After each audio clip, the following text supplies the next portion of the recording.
ಜಾತಕ ಫಲ ವಿಶೇಷ ಕಾರ್ಯಕ್ರಮಕ್ಕೆ ಸ್ವಾಗತ. ನಾನು ಶ್ವೇತಾ ಕಲ್ಕಣಿ.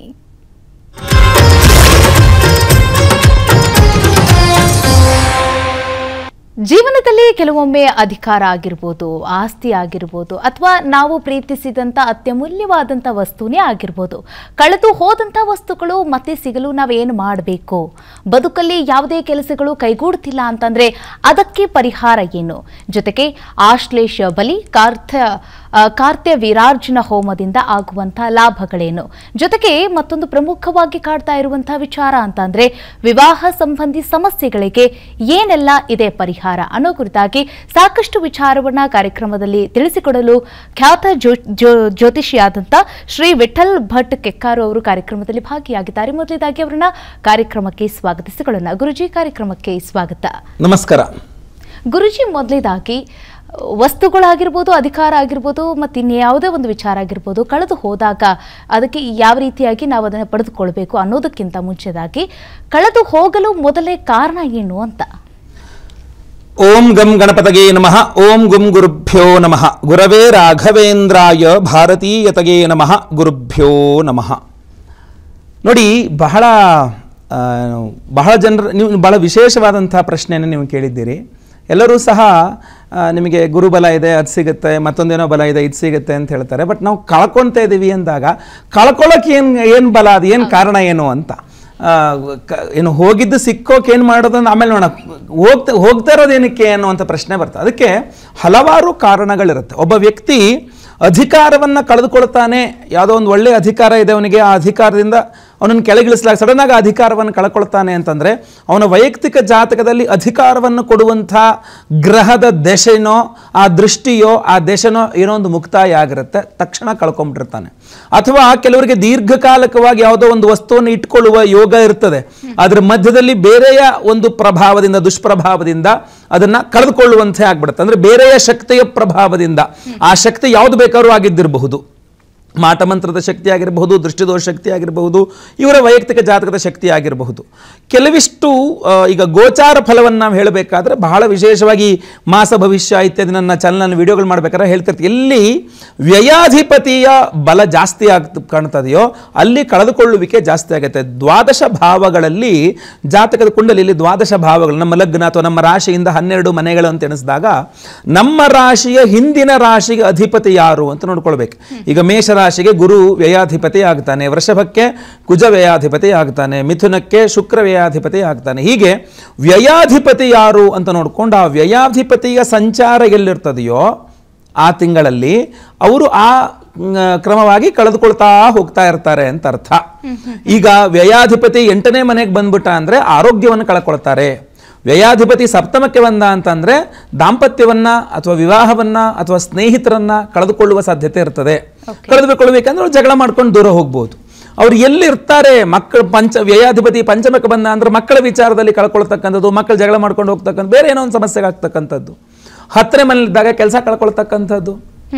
ಹೀಗೆ ಅವರ ಜಾತಕದಲ್ಲಿ ಅಥವಾ ಅವರ ಗೋಚಾರ ರೀತಿಯ ಅವರ ಜನ್ಮ ರಾಶಿಗಿಂದ ವ್ಯಯಾಧಿಪತಿಯಾಗಿರ್ತಕ್ಕಂಥವನು ಗೋಚಾರ ರೀತಿಯ ಎಲ್ಲಿ ಬಂದು ಆ ತಿಂಗಳಲ್ಲಿ ಆಯಾ ಭಾವದಲ್ಲಿ ಅದನ್ನು ಕಳ್ಕೊಳ್ತಾ ಬರ್ತಾ ಇರ್ತಾರೆ.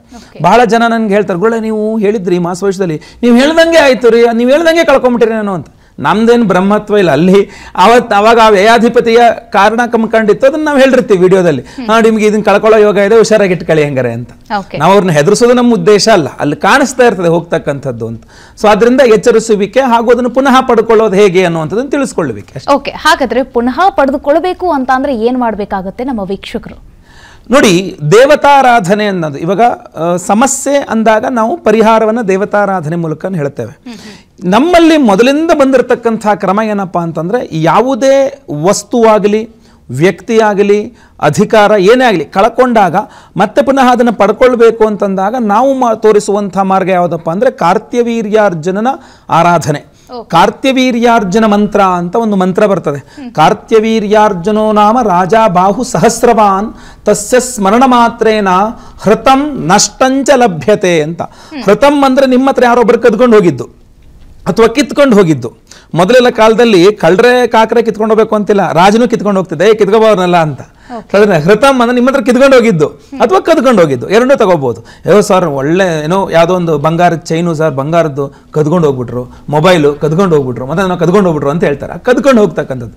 ಇನ್ನೊಬ್ರು ಕೆಲವರು ಒತ್ತಾಯಪೂರ್ವಕವಾಗಿ ನಿಮ್ಮ ಹತ್ರ ಕಿತ್ಕೊಂಡು ಹೋಗಿದ್ದು ಅಂತ ಅವರ ಒಂದು ಪವರ್ ಬಳಸಿ ನಿಮ್ಮನ್ನು ಕಿತ್ಕೊಂಡಿದ್ದು. ಅದು ಕೆಲವರು ಈ ಗೌರ್ಮೆಂಟ್ ಉದ್ಯೋಗಗಳಿರ್ಬೋದು ಅಥವಾ ಪ್ರೈವೇಟ್ ಅಲ್ಲಿ ಹೈ ಲೆವೆಲ್ ಇರ್ತಕ್ಕಂಥದ್ದು ಅಥವಾ ಗೌರ್ಮೆಂಟ್ ಉದ್ಯೋಗ ಅಥವಾ ಯಾವುದೋ ಉದ್ಯೋಗದಲ್ಲಿ ಇರ್ತಾರೆ. ಸರ್ ನನಗೊಂದು ಒಳ್ಳೆ ಪವರ್ ಇತ್ತು, ಅವ್ನು ಯಾರೋ ನನ್ಗೆ ಆಗದಿರೋನು ಮೇಲಧಿಕಾರಿಯಾಗಿ ಬಂದ್ಬಿಟ್ಟ, ಅವ್ನು ನಂದೆಲ್ಲ ಪವರ್ ಕಿತ್ಕೊಂಬಿಟ್ಟ. ಪವರ್ಫುಲ್ ಅಂದ್ರೆ ನನಗೆಲ್ಲ ವ್ಯವಸ್ಥೆ ಕೊಟ್ಟಿದ್ರು, ನಮ್ಮ ಆಫೀಸಿಂದ ನನಗೆಲ್ಲ AC ಗೀಸಿ ಎಲ್ಲ ಕೊಟ್ಟಿದ್ರು ಸರ್, ಅವ್ನು ಬಂದ ಎಲ್ಲ ಕಿತ್ಕೊಂಡ್ಬಿಟ್ಟು ಇವಾಗ ನೋಡಿ ಸರ್ ಒಂದು ಟೇಬಲ್ ಒಂದು ಟೇರ್ ಬಿಟ್ಬಿಟ್ರು, ನನ್ನ ಕಿತ್ಕೊಂಡ್ಲಾಗಿದೆ, ಪ್ರೆಷರಿನ್ಸ್ ಆಗಿದೆ. ಹೃತಮ್. ಆಮೇಲೆ ನಷ್ಟಮ್ ಅಂದ್ರೆ ಕಳ್ಕೊಂಡಿರ್ತಕ್ಕಂಥ, ನೀವೇ ಗೊತ್ತಿಲ್ಲದೆ ಬೇಜವಾಬ್ದಾರಿಯಿಂದ ಅಥವಾ ಬೇರೆ ಇದರಿಂದ ಕಳ್ಕೊಂಡಿರ್ತಕ್ಕಂಥ, ಎಲ್ಲೋ ಇಟ್ಬಿಟ್ಟಿದ್ದೀನಿ, ಎಲ್ಲಿಟ್ಟಿದ್ದೀನಿ ನೆನಪಾಗ್ತಾ ಇಲ್ಲ, ಯಾರಿಗೋ ಕೊಟ್ಟಿದ್ದೀನಿ, ಯಾರು ಕೊಟ್ಟಿದ್ದೀನಿ ನೆನಪಾಗ್ತಾ ಇಲ್ಲ, ಕಳ್ಕೊಂಡಿರ್ತಕ್ಕಂಥದ್ದು. ಹೃತಮ್ ನಷ್ಟಂಚ ಲಭ್ಯತೆ, ನೀವೇ ಕಳ್ಕೊಂಡಿದ್ದಾಗಿರಬಹುದು ಅಥವಾ ಇನ್ನೊಬ್ಬರು ನಿಮ್ಮ ಹತ್ರ ಕದ್ಕೊಂಡು ಹೋಗಿದ್ದಿರಬಹುದು. ಎರಡರಲ್ಲಿ ಯಾವುದೇ ಆಗಿದ್ರೂ ಸಹ ಅದು ನಿಮಗೆ ಪುನಃ ವಾಪಸ್ ಮರಳಿ ಪಡೆಯಲಿಕ್ಕೆ ನಿಮ್ಗೊಂದು ಅನುಕೂಲವಾಗಬೇಕು ಅಂದ್ರೆ ಕಾರ್ತ್ಯವೀರ್ಯಾರ್ಜುನನ ಆರಾಧನೆಯನ್ನು ಮಾಡಬೇಕು. ಕಾರ್ತ್ಯವೀರ್ಯಾರ್ಜುನನ ಆರಾಧನೆ ಇಂಪಾರ್ಟೆಂಟ್ ಅಂತ ಹೇಳಿದ್ರಿ. ಆದ್ರೆ ನಮಗೆ ಕಾಡುವ ಪ್ರಶ್ನೆ ಅಂತಂದ್ರೆ ಇದರ ಹಿಂದಿರುವಂತ ಇತಿಹಾಸ ಏನ್ ಹೇಳುತ್ತೆ, ಚರಿತ್ರೆ ಏನ್ ಹೇಳುತ್ತೆ ಅಂತ. ಕಾರ್ತ್ಯವೀರ್ಯಾರ್ಜುನ ಬಹಳ ಪರಾಕ್ರಮಿ, ಅವನು ಬಹಳ ದೊಡ್ಡ ಶಕ್ತಿವಂತ. ಅವನು ಎಷ್ಟು ಶಕ್ತಿವಂತರಾಗಿದ್ದ ಅಂತಂದ್ರೆ ಅವನ ಹೆಂಡತಿ ಜೊತೆಗೆ ಅವನು ಜಲಕ್ರೀಡೆ ಆಡ್ಲಿಕ್ಕೆ ಬಂದಂತೆ ನೀರು ಹರ್ಕೊಂಡು ಹೋಗ್ತಾ ಇದೆ, ನರ್ಮದಾ ನದಿ. ಅವನು 1,000 ಬಾಹುಗಳಲ್ಲಿ ಇಡೀ ನದಿಯನ್ನು ನಿಲ್ಲಿಸ್ಬಿಟ್ಟಿದ್ನಂತ. ಇಡೀ ನದಿಯಲ್ಲಿ ನಾವು ಈಗ ಡ್ಯಾಮ್ ಕಟ್ತೀವಲ್ಲ, ಅವನ ಕೈಯಲ್ಲಿ ಡ್ಯಾಮ್ ಕಟ್ಟಿದ್ದ ಅಂತ. ಅಷ್ಟು ಪವರ್ಫುಲ್ ಆಗಿರ್ತಕ್ಕಂಥ ವ್ಯಕ್ತಿಯಾಗಿದ್ದ ಕಾರ್ತ್ಯವೀರ್ಯಾರ್ಜುನ. ರಾವಣಾಸುರನನ್ನು ಕೂಡ ಹೊಡೆದು ಬಗ್ಗಿಸಿ ಇಟ್ಕೊಂಡಂತಹ ಶಕ್ತಿವಂತ ಅಂದ್ರೆ ನೀವು ಅವನ ಕೆಪಾಸಿಟಿನ ಯೋಚನೆ ಮಾಡಬಹುದು. ರಾವಣಾಸುರ ಅತ್ಯಂತ ಶಕ್ತಿಶಾಲಿ, ನವಗ್ರಹಗಳನ್ನ ಒಂದೊಂದು ಮೆಟ್ಲಿಗೆ ಇಟ್ಕೊಂಡಿದ್ದ ಅವನು. ಒಂದೊಂದು ಸೂರ್ಯ ಚಂದ್ರನೆಲ್ಲ ಕಾಲು ದಿನ ಮೆಟ್ಟ ಮೇಲೆ ಅವ್ರ ಮೇಲೆ ತುಳ್ಕೊಂಡು ಓಡಾಡ್ತಿದ್ದ ಯಾರು, ರಾವಣಾಸುರನ ಬಗ್ಗಿಸಿದ್ದ ಅಂತಂದ್ರೆ ಇನ್ನು ಎಷ್ಟು ಪವರ್ಫುಲ್ ಆಗಿದ್ದ ಕಾರ್ತ್ಯವೀರ್ಯಾರ್ಜುನ ಅಂತ.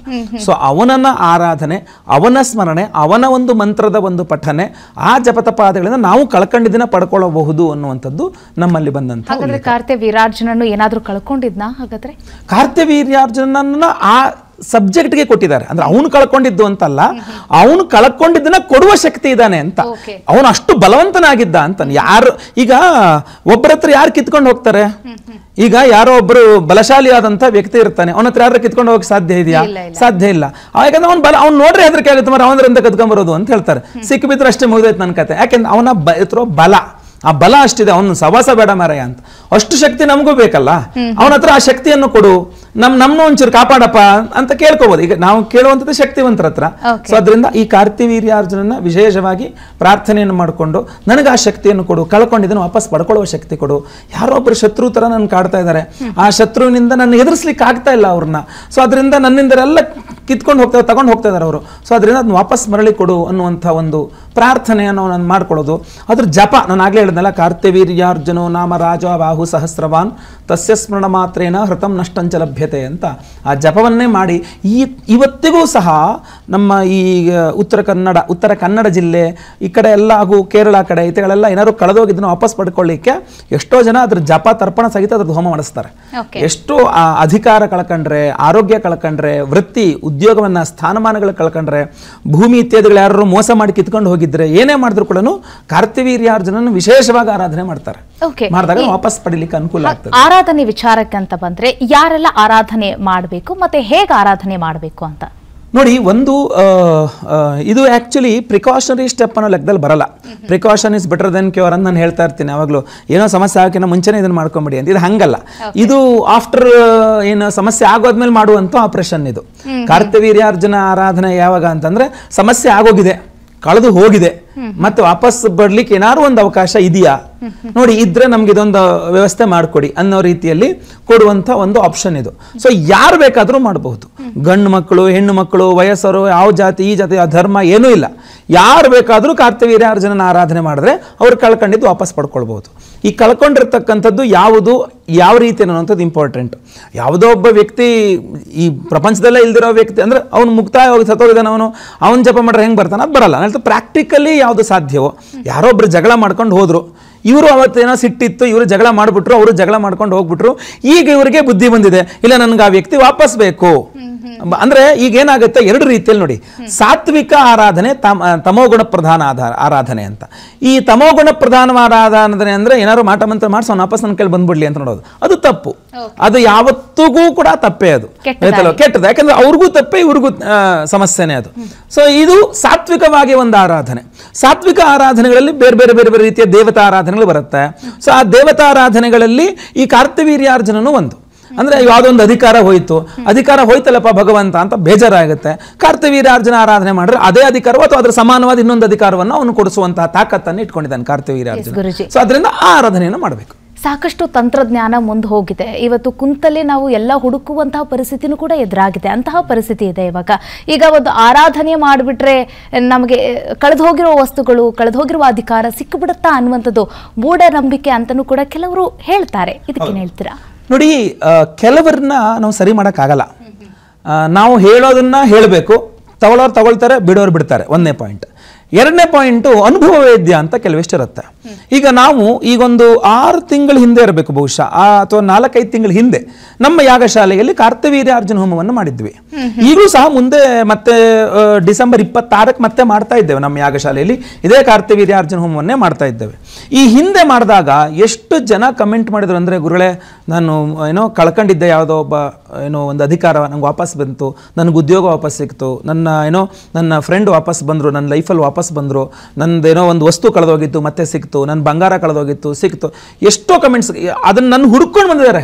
ಜ್ಯೋತಿಷ್ಯ ಕೇಳಕ್ಕಲ್ಲ, ಥ್ಯಾಂಕ್ಸ್ ಹೇಳಕ್ಕೆ. ನೀವು ನಂಬಿ ಬಿಟ್ಟರೆ ಬಿಡಿ, ಸತ್ಯ ಹೇಳ್ತಾ ಇದ್ದೆ. ನಾನು ಸುಳ್ಳು ಹೇಳಿ ಪ್ರಚಾರ ತಗೊಳ್ಳೋ ಅವಶ್ಯಕತೆ ನನಗಿಲ್ಲ. ದಕ್ಷಿಣ ಕನ್ನಡ ಜಿಲ್ಲೆಯಿಂದ ಹಿಡಿದು ಎಲ್ಲ ಕಡೆ ಹುಡುಕೊಂಡು ಬಂದಿದ್ದಾರೆ. ಏನು ಜ್ಯೋತಿಷ್ಯ ಅಂತ ಏನಿಲ್ಲ ವಿಷಯ, ಬಟ್ ಏನಾದ್ರು ಹೇಳಂಗಿದ್ರೆ ಹೇಳಿ, ಬಟ್ ನಾನು ಸುಮ್ಮನೆ ಒಂದು ಥ್ಯಾಂಕ್ಸ್ ಹೇಳ್ಬಿಟ್ಟು ಹೋಗೋಣ. ನೋಡಿ, ನೀವು ಒಂದು ಉಂಗುರ ಕೊಟ್ಟಿದ್ರೆ ನಾನು ಹಾಕೊಂಡಿದ್ದೀನಿ, ನೀವು ಒಂದು ಹೋಮ ಮಾಡಿದ್ರಿ, ಅದು ಕಾರ್ತಿವೀರ್ಯಾರ್ಜುನ ಹೋಮ. ಸೊ ನನ್ನ ಲೈಫಲ್ಲಿ ಮತ್ತೆ ವಾಪಸ್ ನನಗೆಲ್ಲ ರೀತಿಯಲ್ಲಿ ಸರಿ ಹೋಗಿದೆ ಅಂತ ಹೇಳಿ ಬರೀ ಥ್ಯಾಂಕ್ಸ್ ಹೇಳಕ್ಕೆ ಅವ್ರು ಅಲ್ಲಿಂದ ಇಲ್ಲಿ ಬಂದು ಹೋಗಿದ್ದಾರೆ. ಸೊ ಆ ತರಹ ಆಗಿರುವಂಥವು ಇದೆ. ನೀವು ಹಂಗಾರೆ ಇದೆಲ್ಲ ಮೂಢನಂಬಿಕೆ ಅಲ್ವಾ, ಇದೆಲ್ಲದಕ್ಕೂ ಕೆಲಸ ಮಾಡುತ್ತಾ, ಎಲ್ಲರಿಗೂ ಕೆಲಸ ಮಾಡೋಲ್ಲಲ್ವಾ ಅಂತಂದ್ರೆ ಅದು ನಾವು ಎಲ್ಲ ಇದರಲ್ಲೂ ಹೇಳ್ಬೋದು. ಈಗ ಎಲ್ಲ ಲಾಯರ್ಸು ಎಲ್ಲ ಕೇಸು ಗೆಲ್ಲಲ್ಲ. ಈ ಒಂದು ಕೇಸ್ ಒಬ್ರು ಗೆದ್ರು ಅಂದ್ರೆ ಆಪೋಸಿಟ್ ಲಾಯರ್ ಸೋತ ಅಂತಾನೆ ಅರ್ಥ. ಎಲ್ಲ ಡಾಕ್ಟರ್ಗಳು ಎಲ್ಲ ಆಪರೇಷನ್ಗಳು ಸಕ್ಸಸ್ ಮಾಡಲ್ಲ. ನಾವು ಡಾಕ್ಟರ್ಸ್ ಹತ್ರ ಹೋಗಿ ನೀವು ಎಷ್ಟು ಸಕ್ಸಸ್ ಮಾಡಿದ್ರೆ, ಹಂಗಾರೆ ನೀವು ಎಷ್ಟು ಅಂತ ಅಂದ್ಬಿಟ್ರೆ ನಾವು ಡಾಕ್ಟರ್ಸ್ಗೆ ಅವಮಾನ ಮಾಡ್ದಂಗೆ ಆಗುತ್ತೆ. ಸೊ ಅಥವಾ ಯಾವುದೇ ಇಂಜಿನಿಯರ್ ಎಂಥದೇ ಕಟ್ಟರು ಒಂದು ಬಿರುಕು ಬರ್ದಂಗೆ ಕಟ್ಟು ಅಂದ್ರೆ ಅವ್ರ ಕೆಲವು ಆಗಲ್ಲ, ಏರ್ ಕ್ರ್ಯಾಕರು ಬಂದೇ ಬರುತ್ತೆ. ಸೊ ಅದರಿಂದಾಗಿ ಎಲ್ಲಾ ವೃತ್ತಿಯಲ್ಲಿಯೂ ಸಹ ಒಂದಿಷ್ಟು ಬೇರೆ ಬೇರೆ ಕಾರಣಗಳಿಂದಾಗಿ ಆಗದೇ ಇದ್ದಿರಬಹುದು. ಕೆಲವಿಷ್ಟು ಈಗ ಕೆಲವರಿಗೆ 60% ಆಗ್ಬೋದು, ಕೆಲವರಿಗೆ 80% ಆಗ್ಬೋದು, ಕೆಲವು 100% ಆಗ್ಬೋದು. ಡಿಪೆಂಡ್ಸ್ ಯಾವ ಕಾರಣಕ್ಕೋಸ್ಕರ ಅವ್ರಿಗೆ ಸಮಸ್ಯೆ ಆಗಿದೆ, ಏನಕ್ಕೋಸ್ಕರ ಅವ್ರು ಕಳ್ಕೊಂಡಿದ್ದಾರೆ, ಅದೆಲ್ಲ ಕೂಡ ಕೌಂಟ್ ಆಗುತ್ತೆ. ಬಟ್ ಇಲ್ಲಿ ಪ್ರಧಾನವಾಗಿ ಅವರಿಗೆ ಅನುಕೂಲವಾಗುವಂಗೆ ಇರುವಂಥದ್ದು ಏನಿದೆಯಪ್ಪ, ಇದಕ್ಕೊಂದು ಏನಾದ್ರು ಮೆಡಿಸಿನ್ ಇದೆಯಾ, ನಾನು ಹಿಂಗೆ ನನ್ನ ಜೀವನದಲ್ಲಿ ಹಿಂಗೇನೋ ಕಳ್ಕೊಂಡು ಇದಕ್ಕೆ ಏನಾದ್ರು ಒಂದು ಪರಿಹಾರ ಇದೆಯಾ ಹಿಂಗೆ ಹೇಳಿದಾಗ ಏನಾಗುತ್ತೆ ಅಂದ್ರೆ ಅವಾಗ ನಾವು ಕಾರ್ತಿವೀರ್ಯಾರ್ಜುನ ಆರಾಧನೆ ಮಾಡಿ ಖಂಡಿತವಾಗಿ ಅನುಕೂಲ ಆಗುತ್ತೆ. ಈಗ ಮತ್ತೊಂದು ವಿಚಾರ, ಆಶ್ಲೇಷ ಬಲಿ, ಈ ಒಂದು ಹೋಮವನ್ನ ಯಾರೆಲ್ಲ ಮಾಡಬಹುದು ಮತ್ತೆ ಇದರ ವಿಶೇಷತೆ ನೋಡಿ. ಆಶ್ಲೇಷ ಬಲಿ ಅಂದ್ರೆ ಆ ನಕ್ಷತ್ರಗಳೆಲ್ಲ ಆಶ್ಲೇಷ ನಕ್ಷತ್ರ ಅಂತ. ಆಶ್ಲೇಷ ನಕ್ಷತ್ರಗಂ ಸರ್ಪಾದೇವತಾ ಅಂತ ವೇದಗಳಲ್ಲಿ ಬರ್ತಕ್ಕಂಥದ್ದು. ಆಶ್ಲೇಷ ನಕ್ಷತ್ರಕ್ಕೆ ನಾಗ ದೇವರು ಅಂತ, ನಾಗನೇ ಅದಕ್ಕೆ ಪ್ರಧಾನ ಅಂತ. ಸೊ ಅದರಿಂದ ಯಾರ್ಯಾರಿಗೆ ಸರ್ಪದೋಷ ಇರ್ತದೆ, ಸರ್ಪದೋಷ ಹೇಗೆ ಬರ್ತದೆ, ಸರ್ಪದೋಷ ಈ ಹಿಂದಿನ ಕಾರ್ಯಕ್ರಮಗಳು ಹೇಳಿದ್ದೆ, ಮತ್ತೆ ರಿಪೀಟ್ ಮಾಡ್ತೇನೆ. ಸರ್ಪದೋಷ ಅನ್ನತಕ್ಕಂಥದ್ದು ಹಲವಾರು ಕಾರಣಗಳಿಂದ ಬರ್ತದೆ. ಒಂದು, ಅವನೇ ಸ್ವತಃ ಹಾವನ್ನು ಹೊಡೆದದ್ದು, ಅಥವಾ ಗಾಡಿ ಓಡಿಸ್ಬೇಕಾದ್ರೆ ಕೆಡೆಯಿಂದ ಹಾವು ಸತ್ತು ಹೋಗಿದ್ದೋ, ಈ ಥರ ಸ್ವಯಂಕೃತ ಅಪರಾಧದಿಂದ ಹಾವಿಗೆ ಆಗುವಂತಹ ನಷ್ಟ. ಅದು ಹಾವಿನ ಜೀವ ಹೋಗಿದ್ದಿರಬಹುದು, ಅರ್ಜೀವ ಮಾಡಿಬಿಟ್ಟಿದ್ದಿರಬಹುದು, ಅಥವಾ ಯಾವುದೋ ಒಂದು ಹುತ್ತವನ್ನ ಸರ್ಪಾಶ್ರಿತ ಗುಹಾ ಗೋಪುರ ವೃಕ್ಷ ವಲ್ಮೀಕ ದೇವಾಲಯ ಜಲಾಶಯಾದಿನಾಶ ಅಂತ ಹೇಳ್ತಾರೆ. ಯಾವುದೋ ಒಂದು ಚಿಕ್ಕ ಕೆರೆ, ಪಾಪ ಅದು ಅದ್ರ ಪಾಡಿಗೆ ಅದ್ರಲ್ಲಿ ಬರೋ ಕಪ್ಪೆ ತಿನ್ಕೊಂಡು ಏನೋ ಮಾಡ್ಕೊಂಡು ಇತ್ತು, ಅದು ಜೀವನ ಮಾಡ್ಕೊಂಡು ಆ ಕೆರೆನ ಹಾಳು ಮಾಡಿದ್ರಿ ನೀವು, ಅದಕ್ಕೆ ಮನೆ ಇಲ್ದಂಗೆ ಮಾಡಿದ್ರಿ. ಅಥವಾ ಯಾವುದೋ ಒಂದು ಗೋಪುರ ಯಾವುದೋ ಒಂದು ಹುತ್ತದಲ್ಲಿತ್ತು, ಹುತ್ತನ್ನು ಹೊಡೆದಾಕಿದ್ರಿ, ಮರದ ಪೊಟ್ರೆಲಿತ್ತು, ಮರನೇ ಕಡ್ದಾಕ್ಬಿಟ್ರಿ, ಅದಕ್ಕೆ ಆ ಹಾವಿಗೆ ಕೈ ಕಾಲು ಇಲ್ಲ, ಇನ್ನೊಂದು ಮನೆ ಕಟ್ಕೊಂತೀನಿ ಅನ್ನಕ್ಕೆ, ಅಥವಾ ನಿಮ್ಮನ್ನ ಹಿಂಗೆ ಕಪಾಳ ಕೆಡ್ಕೊಂಡು ಹೇಳಕ್ಕೆ ಅದಕ್ಕೆ ಏನು ಇಲ್ಲ, ಪಾಪ ಅದು ಹೊಡೆಸ್ಕೊಂಡು ಸಾಯ್ಬೇಕಾದಂಥ ಪ್ರಾಣಿ, ಅದು ಕೈ ಕಾಲಂತೂ ಇಲ್ಲ. ಯಾರಿಗೆ ಆ ಶಕ್ತಿ ಇರೋದಿಲ್ವೋ ಭಗವಂತ ಅದಕ್ಕೊಂದು ವಿಶೇಷ ಶಕ್ತಿಯನ್ನು ಕೊಟ್ಟಿರ್ತಾನೆ. ಸೊ ಆದ್ರಿಂದ ಅಬಲರಿಗೆಲ್ಲ ಒಂದು ಶಕ್ತಿಯನ್ನು ಭಗವಂತ ಕೊಟ್ಟಿರ್ತಾನೆ. ಆದ್ರಿಂದ ಯಾರ ಶಕ್ತಿ ಇರೋ ಅವನಿಗೆ ಭಗವಂತನೇ ಶಕ್ತಿ ಅಂತ, ಅನಾಥೋ ದೈವ ರಕ್ಷಕ ಅಂತ. ಅದರ ಶಾಪ ಕೆಲಸ ಮಾಡ್ಲಿಕ್ಕೆ ಶುರು ಮಾಡ್ತದೆ ಅಂತ. ಅದಕ್ಕೋಸ್ಕರವಾಗಿ ಅದಕ್ಕೆ ಹಲವಾರು ರೀತಿಯಲ್ಲಿ ಹೇಳ್ತಾರೆ. ಈಗ ಗುರು ಶಾಪ ಅಂತ ಹೇಳ್ತಾರೆ. ಗುರು ಇವನ್ ಚಿಕ್ಕವನಿದ್ದಾಗ ಎಲ್ಲ ವಿದ್ಯೆಯನ್ನು ಕಳಿಸ್ಕೊಟ್ಟಿರ್ತಾನೆ. ಆಮೇಲೆ ಅವ್ನು ದೊಡ್ಡ ಆದ್ಮೇಲೆ ಗುರುವಿಗೆ ತಿರುಮಂತ್ರ ಹಾಕದ ಅಂತಂದ್ರ ಗುರು ಏನ್ ಮಾಡ್ತಾನೆ, ಹಾಳಾಗೋಗು ನೀನು ಅಂತ ಶಾಪ ಆಗ್ತಾನೆ. ಸೊ ಗುರು ಶಾಪ. ಅದೇ ರೀತಿಯಲ್ಲಿ ಆರ್ತ ಸ್ತ್ರೀ ಶಾಪ, ಯಾವುದೋ ಹೆಂಗಸರಿಗೆ ಹೊಡೆದಾಗ ಆ ಹೆಂಗ್ಸ್ ಕೂತ್ಕೊಂಡು ಅಳ್ತಾ ಇದ್ದಾಳೆ, ಅವಳು ತೊಂದರೆ ಕೊಟ್ಟಾಗ ನನ್ಗೆ ಶಕ್ತಿ ಇಲ್ಲ, ನಾನು ಇವನಿಗೆ ಎದುರಿಸಕ್ ಆಗಲ್ಲ ಅಂತ ಕೂತ್ಕೊಂಡು ಅಳ್ತಾ ಇದ್ದಾಗ ಆರ್ತ ಸ್ತ್ರೀ ಶಾಪ. ಅದೇ ರೀತಿಯಲ್ಲಿ ನಾಗನಿಗೆ ನೀವು ಸಮಸ್ಯೆ ಕೊಟ್ಟೆ ಅಂತಂದ್ರೆ ಅದು ನಿಮಗೆ ಸರ್ಪಶಾಪ. ಈ ರೀತಿಯಲ್ಲಿ ಬರತಕ್ಕಂತಹ ನಾಗದೋಷಗಳು. ಈ ನಾಗದೋಷಗಳಲ್ಲಿ ಹಾವನ್ನು ಡೈರೆಕ್ಟ್ ಆಗಿ ಹೊಡೆದಾಗ ಏನ್ ಮಾಡಬೇಕಾಗತ್ತೆ, ಸರ್ಪ ಸಂಸ್ಕಾರವನ್ನೇ ಮಾಡಬೇಕಾಗತ್ತೆ. ಕೆಲವರು ಏನು ಹಾವು ಹೊಡೆದಿರಲ್ಲ, ಏನೂ ಮಾಡಿರಲ್ಲ, ಆದ್ರೂ ಕೂಡ ಅವ್ರ ಜಾತಕದಲ್ಲಿ ಸರ್ಪದೋಷ ಇರುತ್ತೆ, ಅವ್ರಿಗೆ ಮೇಲಿಂದ ಮೇಲೆ ಸರ್ಪದೋಷ ಸಮಸ್ಯೆ ಆಗ್ತಾ ಇರುತ್ತೆ. ಅಂತ ಟೈಮ್ನಲ್ಲಿ ಏನ್ ಮಾಡಬೇಕು ಅಂತಂದ್ರೆ ನಾಗಾರಾಧನೆಯನ್ನ ಈ ತರ ಮಾಡಬೇಕು. ಸೊ ಆಶ್ಲೇಷ ಬಲಿ ಪೂಜೆಯನ್ನ ಮಾಡೋದ್ರ ಮೂಲಕ, ಆಶ್ಲೇಷ ಬಲಿ ಪೂಜೆಯಲ್ಲಿ 85 ನಾಗಸಂಕುಲಗಳಿಗೂ ಸಹ ಹೋಮ ಆಗ್ತದೆ. ಸೊ 85 ನಾಗಸಂಕುಲಗಳಿಗೂ ಸಹ ಬಲಿಹರಣ ಆಗ್ತದೆ. ಬಲಿಹರಣ ಅಂತಂದ್ರೆ ನಿಮಗೆ ಒಂದು ಅಪೂಪ ಅಂತ ಮಾಡ್ತೀವಿ, ಅದನ್ನು ಮಾಡಿ ತುಪ್ಪದ ದೀಪವನ್ನು ಹಚ್ಚಿ, ಅದು ಮಾಮೂಲಿ ನಮ್ಮ ಇದಕ್ಕೆ ಅದು ಆಯ್ತಾ. ಸೊ ಅದರದೊಂದು ಪೂಜೆಯನ್ನು ಮಾಡಿ ಹಾಗೆಲ್ಲ ನಾಗಸಂಕುಲಗಳಿಗೆ ಪ್ರಾರ್ಥನೆಯನ್ನು ಮಾಡ್ಕೊಳ್ತಕ್ಕಂಥದ್ದು. ಇಲ್ಲಿ ಏನಾಗುತ್ತೆ ನೋಡಿ, ಯಾರೋ ಒಂದು ಸರ್ಪದೋಷದಿಂದಾಗಿ ಏನನ್ನೋ ಕಳ್ಕೊಂಡ್ರು ಅಂತ ಅನ್ಕೊಳ್ಳಿ. ಈ ನೋಡಿ, ಇದು ಎರಡರ ಕಾಂಬಿನೇಷನ್ ಮಾಡಿದ್ವಿ ಅವಾಗ, ಏನು ಆಶ್ಲೇಷ ಬಲಿ ಪೂಜೆ ಜೊತೆಗೆ ಕಾರ್ತಿವೀರ್ಯಾರ್ಜನ. ಈ ಎರಡು ಕಾಂಬಿನೇಷನ್ ಅಲ್ಲಿ ಮಾಡಿದಾಗ ಏನಾಗುತ್ತೆ, ಸರ್ಪದೋಷವೂ ಪರಿಹಾರವಾಗುತ್ತೆ, ಆ ಕಳ್ಕೊಂಡಿದ್ದು ವಾಪಸ್ ಸಿಗ್ಲಿಕ್ಕೆ ಕಾರ್ತಿವೀರ್ಯಾರ್ಜನ ಹೆಲ್ಪ್ ಆಗುತ್ತೆ. ಸೊ ಈ ಕಾಂಬಿನೇಷನ್ ಆಫ್ ಪೂಜಾಗಳಲ್ಲಿ ನೀವು ಈ ಕಾರ್ತಿವೀರ್ಯಾರ್ಜನ ಹಾಗೂ ಆಶ್ಲೇಷ ಇದೆರಡನ್ನೂ ಸೇರಿಸಿದಾಗ ತುಂಬಾ ಅನುಕೂಲ ಆಗುತ್ತೆ. ಸರ್ಪಶಾಪಾತ್ ಕುಲಕ್ಷಯ, ಸರ್ಪಶಾಪ ಇದ್ದವರಿಗೆ ಮಕ್ಕಳಾಗಲ್ಲ ಅಂತ. ಸೊ ಅಲ್ಲಿ ಕಾಂಬಿನೇಷನ್ ಏನ್ ಮಾಡಬೇಕು, ಕಾರ್ತಿವೀರ್ಯಾರ್ಜನ, ಆಶ್ಲೇಷ ಬಲಿ, ಸಂತಾನ ಗೋಪಾಲ, ಇದೊಂದು ಕಾಂಬಿನೇಷನ್. ಸೊ ಈ ಕಾಂಬಿನೇಷನ್ಗಳಲ್ಲಿ ನಾವು ದೇವತಾರಾಧನೆ ಮಾಡ್ಕೊಂಡು ಹೋದಾಗ, ಈಗ ಸರ್ಪಶಾಪದಿಂದಾಗಿ ಆರೋಗ್ಯ ಹಾಳಾಗುತ್ತೆ, ಕಳ್ಕೊಂಡಿರ್ತಾನೆ ಅವನು, ಆರೋಗ್ಯ ಕಳ್ಕೊಂಡಿರ್ತಾನೆ, ವಾಪಸ್ ಪಡ್ಕೊಳ್ಳಿ. ಸರ್ಪಶಾಪದಿಂದಾಗಿ ಅವನು ಯಾವುದೋ ಒಂದು ವ್ಯಕ್ತಿಯನ್ನ ಕಳ್ಕೊಂಡಿರ್ತಾನೆ, ಮತ್ತೊಂದು ವ್ಯಕ್ತಿ ಅವ್ರ ಜೀವನದಲ್ಲಿ ಚೆನ್ನಾಗಿರುತ್ತೋ, ಹೋದ ವ್ಯಕ್ತಿಯೋ ವಾಪಸ್ ಬರಬೇಕು, ಅವನು ಏನ್ ಸಂಕಲ್ಪ ಇರುತ್ತೋ ಅದು ಆ ತರಹ. ಅಧಿಕಾರವೋ ಏನೋ ಅವನ ಸರ್ಪ ದೋಷದಿಂದಾಗಿ ಏನಾಗುತ್ತೆ, ಸಿಟ್ಟಿನಲ್ಲಿ ಕಳ್ಕೊಂಡ್ಬಿಡ್ತಾರೆ ಕೆಲವು. ಇವಾಗ ಏನೋ ಬಡವನ ಸಿಟ್ಟು ದವಡೆಗೆ ಮೂಲ ಅಂತ ಒಂದು ಗಾದೆ ಹೇಳ್ದಂಗೆ ಏನಾಗುತ್ತೆ, ಔಟ್ ಆಫ್ ಫ್ರಸ್ಟ್ರೇಷನ್ ಹೋಗಿ MD ಮುಂದೆ ಕೂಗಾಡ್ಬಿಡೋದು, ಅಥವಾ ಮೇಲೆ ಅಧಿಕಾರ ಮುಂದೆ ಬಾಟ್ ಅಂತ ಕೂಗಾಡ್ಬಿಡ್ತಾರೆ. ಸಿಟ್ ಔಟ್ ಆಫ್ ಫ್ರಸ್ಟ್ರೇಷನ್ ತಡ್ಕೊಳಕ್ ಆಗ್ತಾ ಇಲ್ಲ, ಏನ್ ಮಾಡ್ತಾರೆ, ರಿಜೆಕ್ಷನ್ ಕೆಲಸದಿಂದ ತೆಗೆದಾಕ್ತಾರೆ. ಹೊರಗೆ ಬಂದ್ಮೇಲೆ ಅವನಿಗೆ ಗೊತ್ತಾಗುತ್ತೆ, ಅಯ್ಯೋ ನಾನು ಎಂತ ಕೆಲಸ ಮಾಡಿದೆ, ಒಂದು 10 ನಿಮಿಷ ನಾನು ಸಿಟ್ ಕಂಟ್ರೋಲ್ ಮಾಡ್ಕೊಂಡಿದ್ರಲ್ಲ ಸರಿ ಹೋಗ್ತಿತ್ತಲ್ಲ, ನಾನು ಯಾಕೆ ಹಿಂಗ್ ಮಾಡಿದೆ, ಈಗ ಇನ್ನೊಂದ್ ಕಡೆ ಹುಡ್ಕೊಂಡು ಹೋಗ್ಬೇಕಲ್ಲ ಕೆಲಸನ, ಈಗ ಸಿಗುತ್ತಾ ಗುರುಳೆ ಕೆಲಸ ಹೋಯ್ತು ನನ್ ಸಿಗುತ್ತಾ ಅಂದಂಗೆ ಏನಾಗುತ್ತೆ. ಈ ಸ್ವಯಂಕೃತ ಅಪರಾಧಗಳೆಲ್ಲ ಕೆಲವಿಷ್ಟನ್ನ ನೀವು ಇನ್ನೂ ಏನಾದ್ರೂ ನಿಮಗೆ ನೋಟಿಸ್ ಪೀರಿಯಡ್ ಇದೆ, ಸರಿ ಮಾಡ್ಕೊಳ್ಬಹುದು, ಇನ್ನೂ ಅವಕಾಶ ಇದೆ ಅಂತ ಅಂದಾಗ ಸ್ವಲ್ಪ ದೇವತಾರಾಧನೆ ಮಾಡ್ಕೊಂಡು, ನಾಗಾರಾಧನೆ ಮಾಡ್ಕೊಂಡು ಮತ್ತೆ ಪುನಃ ವಾಪಸ್ ಹೋಗಿ ಸೇರ್ಕೊಳ್ಳೋಕೆ ಒಂದು ಸ್ವಲ್ಪ ಅವಕಾಶ ಆಗಲಿ ಅಂತ. ಈ ನಾಗಾರಾಧನೆ, ಆಶ್ಲೇಷ ಬಲಿ ಪೂಜೆ, ಆರೋಗ್ಯ ಬಾಧೆ ಇದ್ರೆ, ಸಂತಾನ, ವಿವಾಹ, ಉದ್ಯೋಗ, ವ್ಯಾಪಾರ ಎಲ್ಲ ಕಡೆ. ಜೊತೆಗೆ ಮೊದಲನೇದಾಗಿ ಸಿಟ್ಟು ಕಂಟ್ರೋಲ್ ಆಗಬೇಕು. ಸಿಟ್ಟು ಕಂಟ್ರೋಲ್ ಆಗಬೇಕು, ನಾಗನಾರಾಧನೆ ಆಗಬೇಕು. ದುಡ್ಡು ಚೆನ್ನಾಗಿ ಬರಬೇಕು ಅಂದ್ರೆ ನಾಗಾರಾಧನೆ ಆಗಬೇಕು. ಆಮೇಲೆ ಇನ್ನೊಂದು, ಭೂಮಿ ವಿಚಾರಗಳು, ಕೆಲವಿಷ್ಟು ಭೂಮಿಯನ್ನ ಮಾರಾಟ ಮಾಡ್ತಾರೆ ಅಥವಾ ಭೂಮಿನ ಖರೀದಿ ಮಾಡೋದು, ಈ ಭೂಮಿ ರಿಲೇಟೆಡ್ ಆಗಿ ಸ್ಟಕಪ್ ಆಗ್ಬಿಟ್ಟಿರ್ತಾರೆ ಎಲ್ಲ ಒಂದ್ ಕಡೆ. ಅಲ್ಲೇನಾಗುತ್ತೆ, ನಾರ್ಮಲಿ ಆ ಜಾಗದಲ್ಲಿ ಯಾವುದೊಂದು ಹುತ್ತ ಇರ್ತದೆ, ಅಥವಾ ಆ ಜಾಗದಲ್ಲಿ ನಾಗನ ನಡೆ ಇರುತ್ತೆ, ಸರ್ಪವೀಥಿ ಅಂತ ಅದ್ರ ಇರ್ತಾರೆ, ಸರ್ಪವೀಥಿ ನಿರೋಧನ. ಈಗ ಎ ಅಂತ ಒಂದು ಜಾಗ, ಬಿ ಅಂತ ಇನ್ನೊಂದು ಜಾಗ, ನಾಗ ದಿನ ಈ ಜಾಗದಿಂದ ಈ ಜಾಗಕ್ಕೆ ಹೋಗ್ತಾ ಓಡಾಡ್ತಿರುತ್ತೆ ಅನ್ಕೊಳ್ಳಿ. ಈ ದಾರಿಯಲ್ಲಿ ನೀವು ಮಧ್ಯದಲ್ಲಿ ಮನೆ ಕಟ್ಬಿಡ್ತೀರಾ, ನೀವೇನ್ ಹೇಳ್ತೀರಾ, ಈ ಕಡೆಯಿಂದನೋ ಹೋಗ್ಲಿ ಬಿಡ್ರಿ ಅಂತ ಹೇಳ್ತೀರಾ. ಹಂಗ ಹೋಗಲ್ಲ, ಸರ್ಪವೀಥಿ ಅಂತಿದೆ, ನಾಗ ಹೋಗುವ ದಾರಿ ಅಂತ. ನೀವು ಅದರಲ್ಲಿ ಮಧ್ಯದಲ್ಲಿ ನೀವು ಬಿಲ್ಡಿಂಗ್ ಕಟ್ತೀರಾ ಅಂತ ಆದ್ರೆ ಅದು ಖಂಡಿತ ಅದು ಮಾಡಕ್ ಕೊಡೋದಿಲ್ಲ. ಏನ್ ಬೇಕಾರಾಗ್ಲಿ ಅದನ್ನ ಹಾಳು ಮಾಡ್ಲಿಕ್ಕೆ ನೋಡ್ತದೆ. ಅಥವಾ ನೀವು ಕಟ್ಟಿದ್ರಲ್ಲಿ ಉಳ್ಕೊಳ್ಳೋಕ್ಕೂ ಕೊಡೋದಿಲ್ಲ, ಸಮಸ್ಯೆ ಕೊಡ್ತಾ ಇರ್ತದೆ. ಏನ್ ಮಾಡಬೇಕು, ನಾಗನಿಗೆ ಆರಾಧನೆ ಮಾಡಬೇಕು. ಆ ಜಾಗದಲ್ಲಿಯೇ ಒಂದು ಆಶ್ಲೇಷ ಬಲಿ ಪೂಜೆಯನ್ನು ಮಾಡಬೇಕು, ಅಥವಾ ಬೇರೆ ಕಡೆ ಆಶ್ಲೇಷ ಬಲಿ ಪೂಜೆ ಮಾಡಿ ಆ ಭಸ್ಮವನ್ನು ತಗೊಂಡೋಗಿ ಅಲ್ಲಿ ಹಾಕಬೇಕು. ಭೂವರಾಹ ಸ್ವಾಮಿ ಆರಾಧನೆ ಮಾಡಬೇಕು. ಆ ಭಸ್ಮನ್ನು ತಗೊಂಡೋಗಿ ಆ ಜಾಗಕ್ಕೆ ಹಾಕಬೇಕು. ಈಗ ಜಾಗ ಅಂದಾಗ ಸಾಟಿಸ್ ಅಂದಾಗ ಅಲ್ಲಿಗೆ ಹೋಗಿ ಮಾಡ್ಲಿಕ್ಕೆ ಆಗಲ್ಲ, ಏನು ಮೇಲೆ ಅಂತದೋ ahoದಕ್ಕೆ ಇರೋದೇ ಅಂತ ಇರೋದಿಲ್ಲ, ಮಾಡಿದ್ ತಗೊಂಡೋಗಿ ಅಲ್ಲಿ ಹಾಕಿದ್ರೆ ಆಯ್ತಲ್ವಾ. ಸೊ ಸಿಂಪಲ್ ಅದು. ಸೊ ಭೂವರಾಹ ಸ್ವಾಮಿ ಹೋಮ, ಆಶ್ಲೇಷ ಬಲಿ ಪೂಜೆ, ಈ ಕಾರ್ತಿವೀರ್ಯಾರ್ಜುನ ಎಲ್ಲ ಮಾಡಿ ಅಲ್ಲಿ ಭಸ್ಮ ಹಾಕಿದಾಗ ಸೊ ಆ ಜಾಗದಲ್ಲಿ ನೀಟಾಗಿ ಮನೆ ಕಟ್ಲಿಕ್ಕೆ ಅನುಕೂಲ ಆಗುತ್ತೆ. ಸೊ ಸಿಂಪಲ್ ಅಂದ್ರೆ ಸಿಂಪ್ಲಿಫೈ ಮಾಡ್ತಕ್ಕಂಥದ್ದು, ಆ ಭೂಮಿಲಿರುವಂತಹ ಜಾಗ ಸಮಸ್ಯೆಗಳು ಪರಿಹಾರ ಆಗುತ್ತೆ. ಎಸ್ ಗುರುಜಿ, ಮತ್ತಷ್ಟು ಅಂತಂದ್ರೆ ಈಗ ಏನೋ ಕೆಲಸ ಮಾಡಬೇಕು ಅಂತ ಹೊರಟಿರ್ತೀವಿ, ಆದ್ರೆ ಆ ಕೆಲಸಗಳು ಕೈಗೂಡ್ತಾ ಇರಲ್ಲ. ಇದಕ್ಕೇನ್ ಕಾರಣ ಮತ್ತೆ ಇದಕ್ಕೇನ್ ಪರಿಹಾರ? ನೋಡಿ, ಕೈ ಹಾಕದ ಕೆಲಸಗಳು ಕೈಗೂಡ್ತಾ ಇಲ್ಲ ಅಂತಂದ್ರೆ ಅದಕ್ಕೆ ಸರ್ಪದೋಷ ಪ್ರಧಾನವಾದ ಕಾರಣ ಆಗಿರುತ್ತೆ. ಸರ್ವ ಸಂಪತ್ ಪ್ರನಾಶನಂ ಅಂತ ಹೇಳ್ತಾರೆ, ಎಲ್ಲ ಸಂಪತ್ತನ್ನು ಹಾಳು ಮಾಡ್ತಕ್ಕಂಥದ್ದು. ಸರ್ ನಾನು ಮದುವೆ ಆಗಬೇಕು ಅಂತ ಹೊರಟೆ, ಆಗಲೇ ಇಲ್ಲ, ಸ್ಟಾರ್ಟಿಂಗಿಂದ ಬರೋಣ. ಸರ್ ನಾನು ವಿದ್ಯೆ ಕಂಪ್ಲೀಟ್ ಆಗಲಿಲ್ಲ ಅಂತಾರೆ, ಡಿಗ್ರಿ ಹೋಗ್ತಾರೆ, ಮತ್ತೊಂದೇನೋ ಮಾಡ್ತಾರೆ, ಎಕ್ಸಾಮ್ಗೆ ಇನ್ನೊಂದು 2 ದಿವಸ ಇದೆ ಅನ್ಬೇಕಾದ್ರೆ ಹುಷಾರಿಲ್ದಂಗೆ ಮಲ್ಕೊಂಡ್ಬಿಡ್ತಾರೆ, ಬೇರೆ ಏನೋ ಕಡೆಯಿಂದ ಎಕ್ಸಾಮ್ ಬರೆಯೋಕ್ಕಾಗಲ್ಲ, ಬೇರೆ ಏನೋ ಆಗ್ತದೆ. ಸರ್ ಎಲ್ಲ ಆಯಿತು ಸರ್, ಎರಡು ವಿಷಯ ಹೋಯ್ತು ಸರ್ ಅಂತಾರೆ. ಇಲ್ಲಿ ಲಾಸ್ಟ್ವರೆಗೂ ಬಂದಿದ್ದು ಲಾಸ್ಟಲ್ಲಿ ಮುರಿದು ಬೀಳ್ಸೋಗುವಂಥದ್ದಲ್ಲ. ಈಗ ಅದಾಯಿತು, ಹೆಂಗೋ ಮಾಡಿ ಕಂಪ್ಲೀಟ್ ಮಾಡ್ಕೊಂಡ ಅಂತಂದರೆ ನೆಕ್ಸ್ಟು ಉದ್ಯೋಗ ಸಿಗೋದಿಲ್ಲ. ಲಾಸ್ಟ್ ಲೈನ್ವರೆಗೂ ಆಗುತ್ತೆ ಇಂಟರ್ವ್ಯೂ, ಲಾಸ್ಟ್ ಲೈನಲ್ಲಿ ಏನು ಹೇಳೋದೇ ಇಲ್ಲ ಅವರು. ನೀವು ಸೆಲೆಕ್ಟೆಡ್ ಅಂತಲೂ ಹೇಳಲ್ಲ, ನಾಟ್ ಸೆಲೆಕ್ಟೆಡ್ ಅಂತಲೂ ಹೇಳಲ್ಲ, ನೀವು ಇನ್ನೊಂದು ಕಡೆನೂ ಹೋಗೋಕ್ಕಾಗಲ್ಲ. ಇವ್ರನ್ನೇ ನಂಬ್ಕೊಂಡು ಇವತ್ತು ಕರೀತಾರೆ, ಇವತ್ತು ಮೇಲ್ ಬರುತ್ತೆ, ನಾಳೆ ಬಲ್ಲಿ ಬರುತ್ತೆ ಅಂತ ರಿಫ್ರೆಶ್ ಮಾಡ್ಕೊಂಡು ಕೂತ್ಕೊಳ್ಳೋದು ಇನ್ಬಾಕ್ಸ್ನ. ಸೊ ಆಗ್ತಾ ಇಲ್ಲ ಇವ್ರಿಗೆ. ಯಾಕೆ ಆಗ್ತಾರೆ? ಸರ್ಪದೋಷದಿಂದಾಗ ಆಗ್ತಾ ಇಲ್ಲ. ಸೊ ಈ ಕೈ ಹಾಕಿದ ಕೆಲಸಗಳೆಲ್ಲ ಯಾವುದೂ ಆಗ್ತಾ ಇಲ್ಲ. ಅಥವಾ ಬಿಸ್ನೆಸ್ ಮಾಡಕ್ಕೆ ಹೋಗೋಣ, ಅಲ್ಲೂ ಯಾವುದೂ ಸರಿಯಾಗಿ ಸಿಗ್ತಾ ಇಲ್ಲ. ಪಕ್ಕದಲ್ಲಿ ಅವ್ರ ಫ್ರೆಂಡ್ ಯಾರಿಗೋ ಒಳ್ಳೆ ಜಾಗ ಸಿಕ್ಬಿಡ್ತು, ಒಳ್ಳೆ ಅಂಗಡಿ ಸಿಕ್ಬಿಡ್ತು, ಸಡನ್ ಆಗಿ ಹೆಂಗೋ ಇದ್ದವನು ಒಂದು ಅಂಗಡಿ ಓಪನ್ ಮಾಡಿ ಹೆಂಗೋ ಆಗ್ಬಿಟ್ಟು ಅವ್ನು ಲೆವೆಲ್ ಚೇಂಜ್ ಆಗೋಯ್ತು. ನನಗೆ ಅವನಿಗಿನ್ನ ಜಾಸ್ತಿ ಟ್ಯಾಲೆಂಟ್ ನನಗಿದೆ, ನಾನೇ ಹೇಳ್ಕೊಟ್ಟಿದ್ದೆ ಅವನಿಗೆ, ಬಟ್ ನಾನು ಇನ್ನೂ ಹಾಳಾಗ್ತಾನೆ ಇದ್ದೀನಿ, ನನಗಿನ್ನೂ ಆ ರೀಚ್ ಆಗ್ತಾ ಇಲ್ಲ, ಆ ಲೆವೆಲ್ಗೆ ಹೋಗೋಕೆ ಆಗ್ತಾಯಿಲ್ಲ, ನನಗೆ ಒಳ್ಳೆ ಅಂಗಡಿ ಸಿಗ್ತಿಲ್ಲ, ನಮ್ಮ ಓನರ್ ನೋಡಿದ್ರೆ ಬಿಟ್ಟರೆ ಸಮಸ್ಯೆ ಕೊಡ್ತಾನೆ. ಸೊ ಏನು ಮಾಡೋದು? ಯಾಕೆ ಹಿಂಗೆ ಆಗ್ತಾ ಇದೆ? ಒಂದು ಸಿಕ್ಕರೆ ಒಂದು ಸಿಗ್ತಾ ಇಲ್ಲ, ಎಲ್ಲ ಚೆನ್ನಾಗಿದ್ರೆ ನನ್ನ ಅಂಗಡಿ ಸರಿಯಾಗಿ ಜನ ಬರ್ತಾ ಇಲ್ಲ, ಏನು ಸರ್ಪದೋಷ ಆಗಿರ್ತದೆ. ಸೊ ಇದೇನಾಗಿರುತ್ತೆ? ಇಂಥದ್ದೆಲ್ಲ ಇದ್ದಾಗ ಬಹಳ ಮುಖ್ಯವಾಗಿ ಆಗುವಂಥ ಸಮಸ್ಯೆ ಸರ್ಪದೋಷದಿಂದ ಕೈ ಹಾಕಿದ ಕೆಲಸಗಳಾಗಲ್ಲ. ಎರಡನೇದಾಗಿ ನಿಮ್ಮ ವೈಯಕ್ತಿಕ ಜಾತಕವೂ ಹಾಗೆ ಇದ್ರೂ ಸಮಸ್ಯೆ ಆಗುತ್ತೆ, ಕೈ ಹಾಕಿದ ಕೆಲಸಗಳೆಲ್ಲ ಆಗ್ತಾ ಇರೋದಿಲ್ಲ. ಅಥವಾ ಈಗ ಸದ್ಯಕ್ಕೆ ಅಟ್ ಪ್ರೆಸೆಂಟ್ ನಾವೀಗ ಮಾತಾಡ್ಬೇಕಾದ್ರೆ ಕುಂಭರಾಶಿಯಲ್ಲಿ ಶನಿ ಇದ್ದಾನೆ, ತುಲಾ ರಾಶಿಯವ್ರು ಕೈ ಹಾಕಿದೆ ಯಾವುದೂ ಆಗಲ್ಲ, ಯಾಕಂದ್ರೆ ಪಂಚಮ ಶನಿ. ಅವ್ರು ಯಾವ ಕೆಲಸಕ್ಕೆ ಕೈ ಹಾಕಲಿ ಎಲ್ಲ ಸ್ಲೋ ಸ್ಲೋ ಸ್ಲೋ ಸ್ಲೋ. ಬೇರೆಯವರು ಆದರೆ ಒಂದು ದಿವಸದಲ್ಲಿ ಮಾಡ್ಕೊಂಬರೋ ಕೆಲಸ ಅವ್ರು ಒಂದು ವಾರ ಆದರೂ ಆಗ್ತಾ ಇರಲ್ಲ ಇವ್ರಿಗೆ. ಅಲ್ಲ ಇವ್ರಿಗಾಗಿತ್ತಲ್ರಿ, ನಾನು ಹೋದ ತಕ್ಷಣ ಕಂಪ್ಯೂಟರ್ ಬಂದು ಅವ್ರಿಗಿನ್ನ ಸಾಲಲ್ಲಿ ಮುಂದೆ ನಿಂತಿರ್ತಾರಲ್ಲ, ಅವ್ರ ಕೆಲಸ ಆಗುತ್ತೆ. ಇವರು ಪಾಲ್ಮಾ ನೆಕ್ಸ್ಟ್ ಇವ್ರದ್ದು ಅಂತ ಅನಿಸ್ತಾ, ಸರ್ ಕಂಪ್ಯೂಟರ್ ಏನೋ ಪ್ರಾಬ್ಲಮ್ ಆಗಿದೆ, ಸರ್ವರ್ ಪ್ರಾಬ್ಲಮ್ ಆಗಿದೆ, ನೀವು ಆಮೇಲೆ ಬನ್ನಿ ಅಂತಾರೆ. ಯಾವ್ದಪ್ಪ 2 ಅವರ್ ನಿಂತಿದ್ದೀನಲ್ಲ ಸಾಲಲ್ಲಿ ಅಂತ. ತುಲಾರಾಶಿ ಪಂಚಮ ಶನಿ ಅನುಭವಿಸ್ಬೇಕು, ಕಾಲು ನೋವು ಅನುಭವಿಸೋ ಯೋಗ ಅವನಿಗೆ, ಅಲ್ಲಿ ನಿಂತ್ಕೊಂಡು ಕಾಲು ನೋವು ಅನುಭವಿಸ್ದ ಅವನು. ಅಥವಾ ಯಾರೊಬ್ರು ಹೇಳ್ತಾರೆ ನನಗಿಷ್ಟು ಕೊಡಿ ನಾನೆಲ್ಲ ಮಾಡ್ಕೊಟ್ಬಿಡ್ತೀನಿ ನಿನಗೆ, ಸರಿ ಅಂತ ಕೊಡ್ತಾನೆ. ಆಮೇಲೆ ಗೊತ್ತಾಗುತ್ತೆ 10 ರೂಪಾಯಿ ಆಗೋ ಕೆಲಸ ನಾನು 100 ರೂಪಾಯಿ ಕೊಟ್ಟೆ ಅಲ್ಲಿ ಅಂತ. ಓಡಾಡಿದ್ದು ಆಯ್ತು, ನಿಂತ್ಕೊಂಡಿದ್ದು ಆಯ್ತು, ಕಾಲು ನೋವು ಆಯ್ತು, 10 ರೂಪಾಯಿ ಕೆಲಸಕ್ಕೆ 500 ರೂಪಾಯಿ ಕೊಟ್ಬಿಟ್ಟು ಮಾಡಿಸ್ಕೊಂಡಿದ್ದು ಆಯ್ತು. ಸೊ ಪ್ರಯೋಜನ ಎಲ್ಲಿ ಬಂತು? ತುಲಾ ರಾಶಿಯವ್ರಿಗೆ ಆಗ್ತಿರೋ ಸಮಸ್ಯೆ ಇವಾಗ, ಯಾಕಂದ್ರೆ ಪಂಚಮದಲ್ಲಿ ಶನಿ. ಯಾವ ಕೆಲಸ ಕೈ ಹಾಕ್ಲಿ ಪಟ ಆಗಲ್ಲ.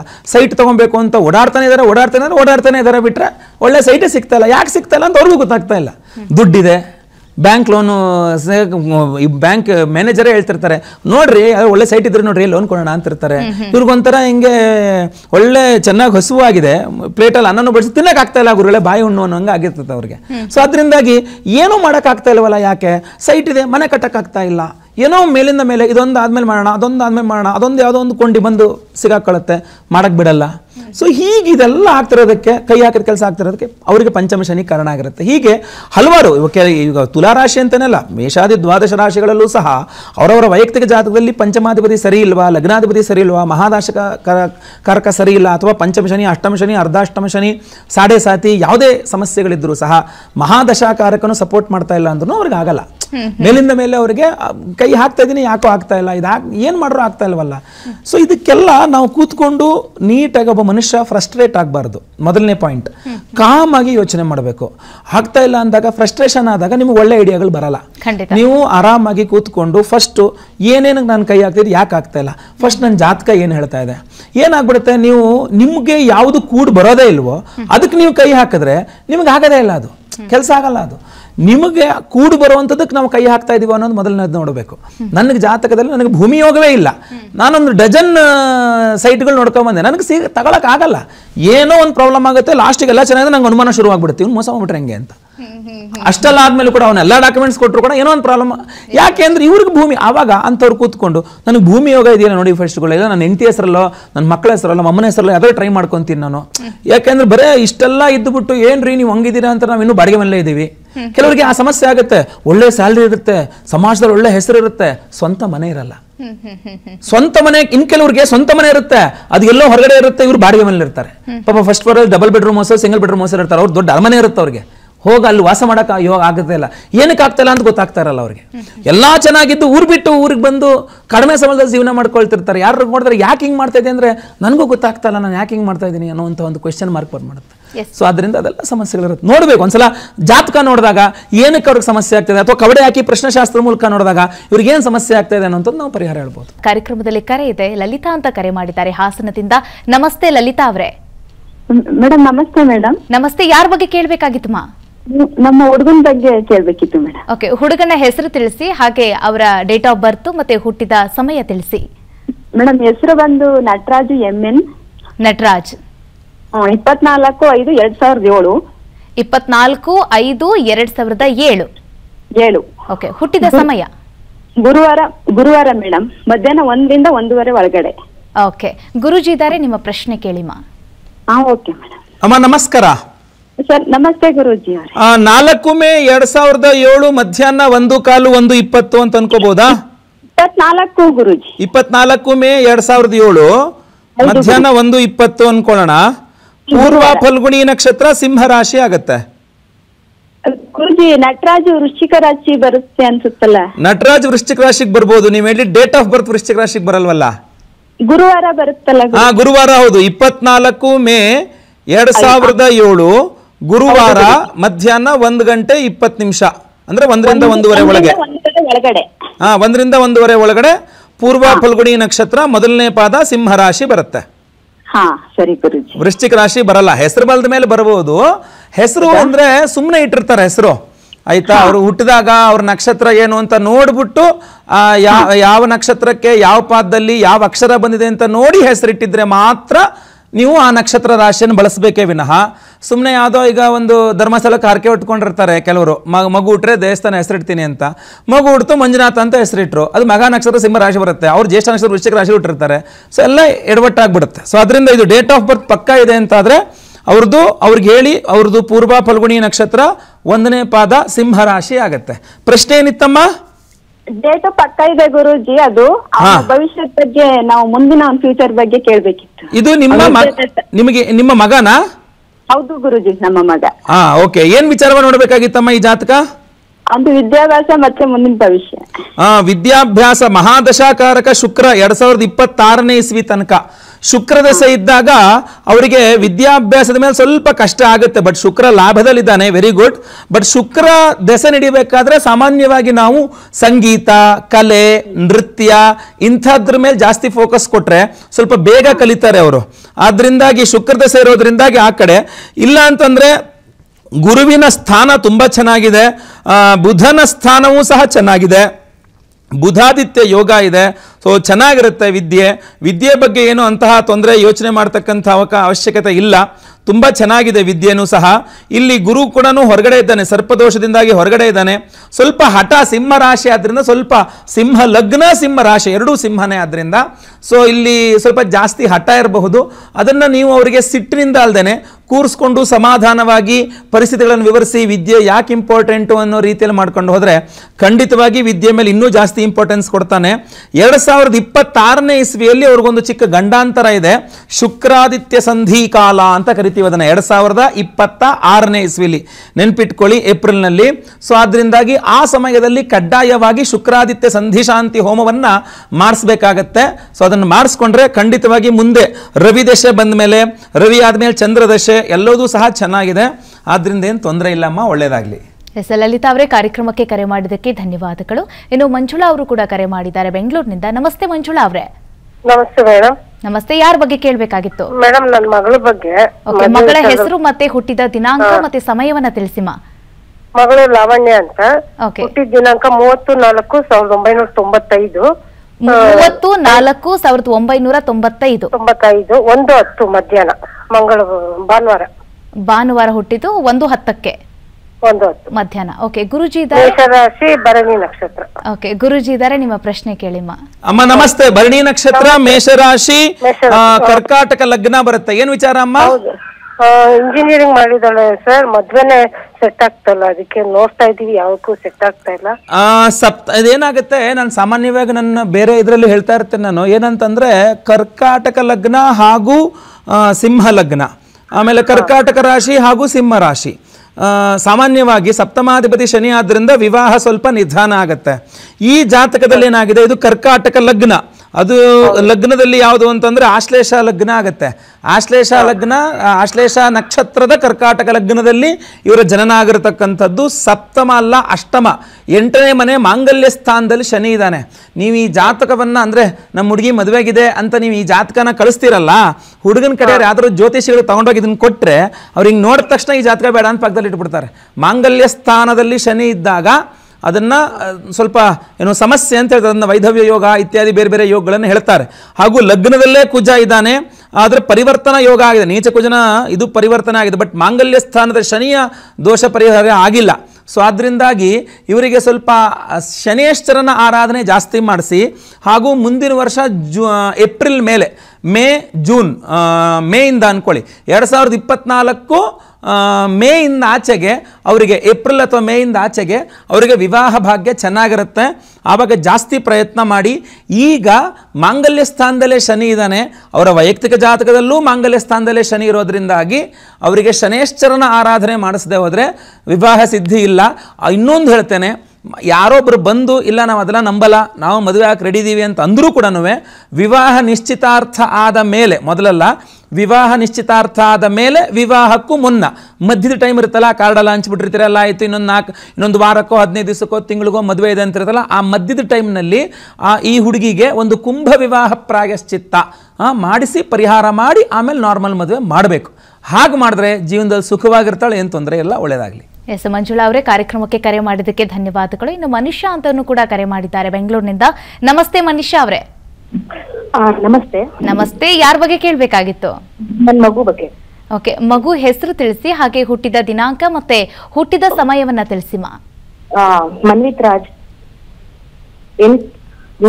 ಸ್ಪಷ್ಟವಾಗಿ ತಿಳಿಸಿ, ಹೆಸರು ಗೊತ್ತಾಗ್ಲಿಲ್ಲ. ಮನ್ವಿತ್ ರಾಜ್. ಮಲ್ಲಿತ್ ರಾಜ್. ಮನ್ವಿತ್.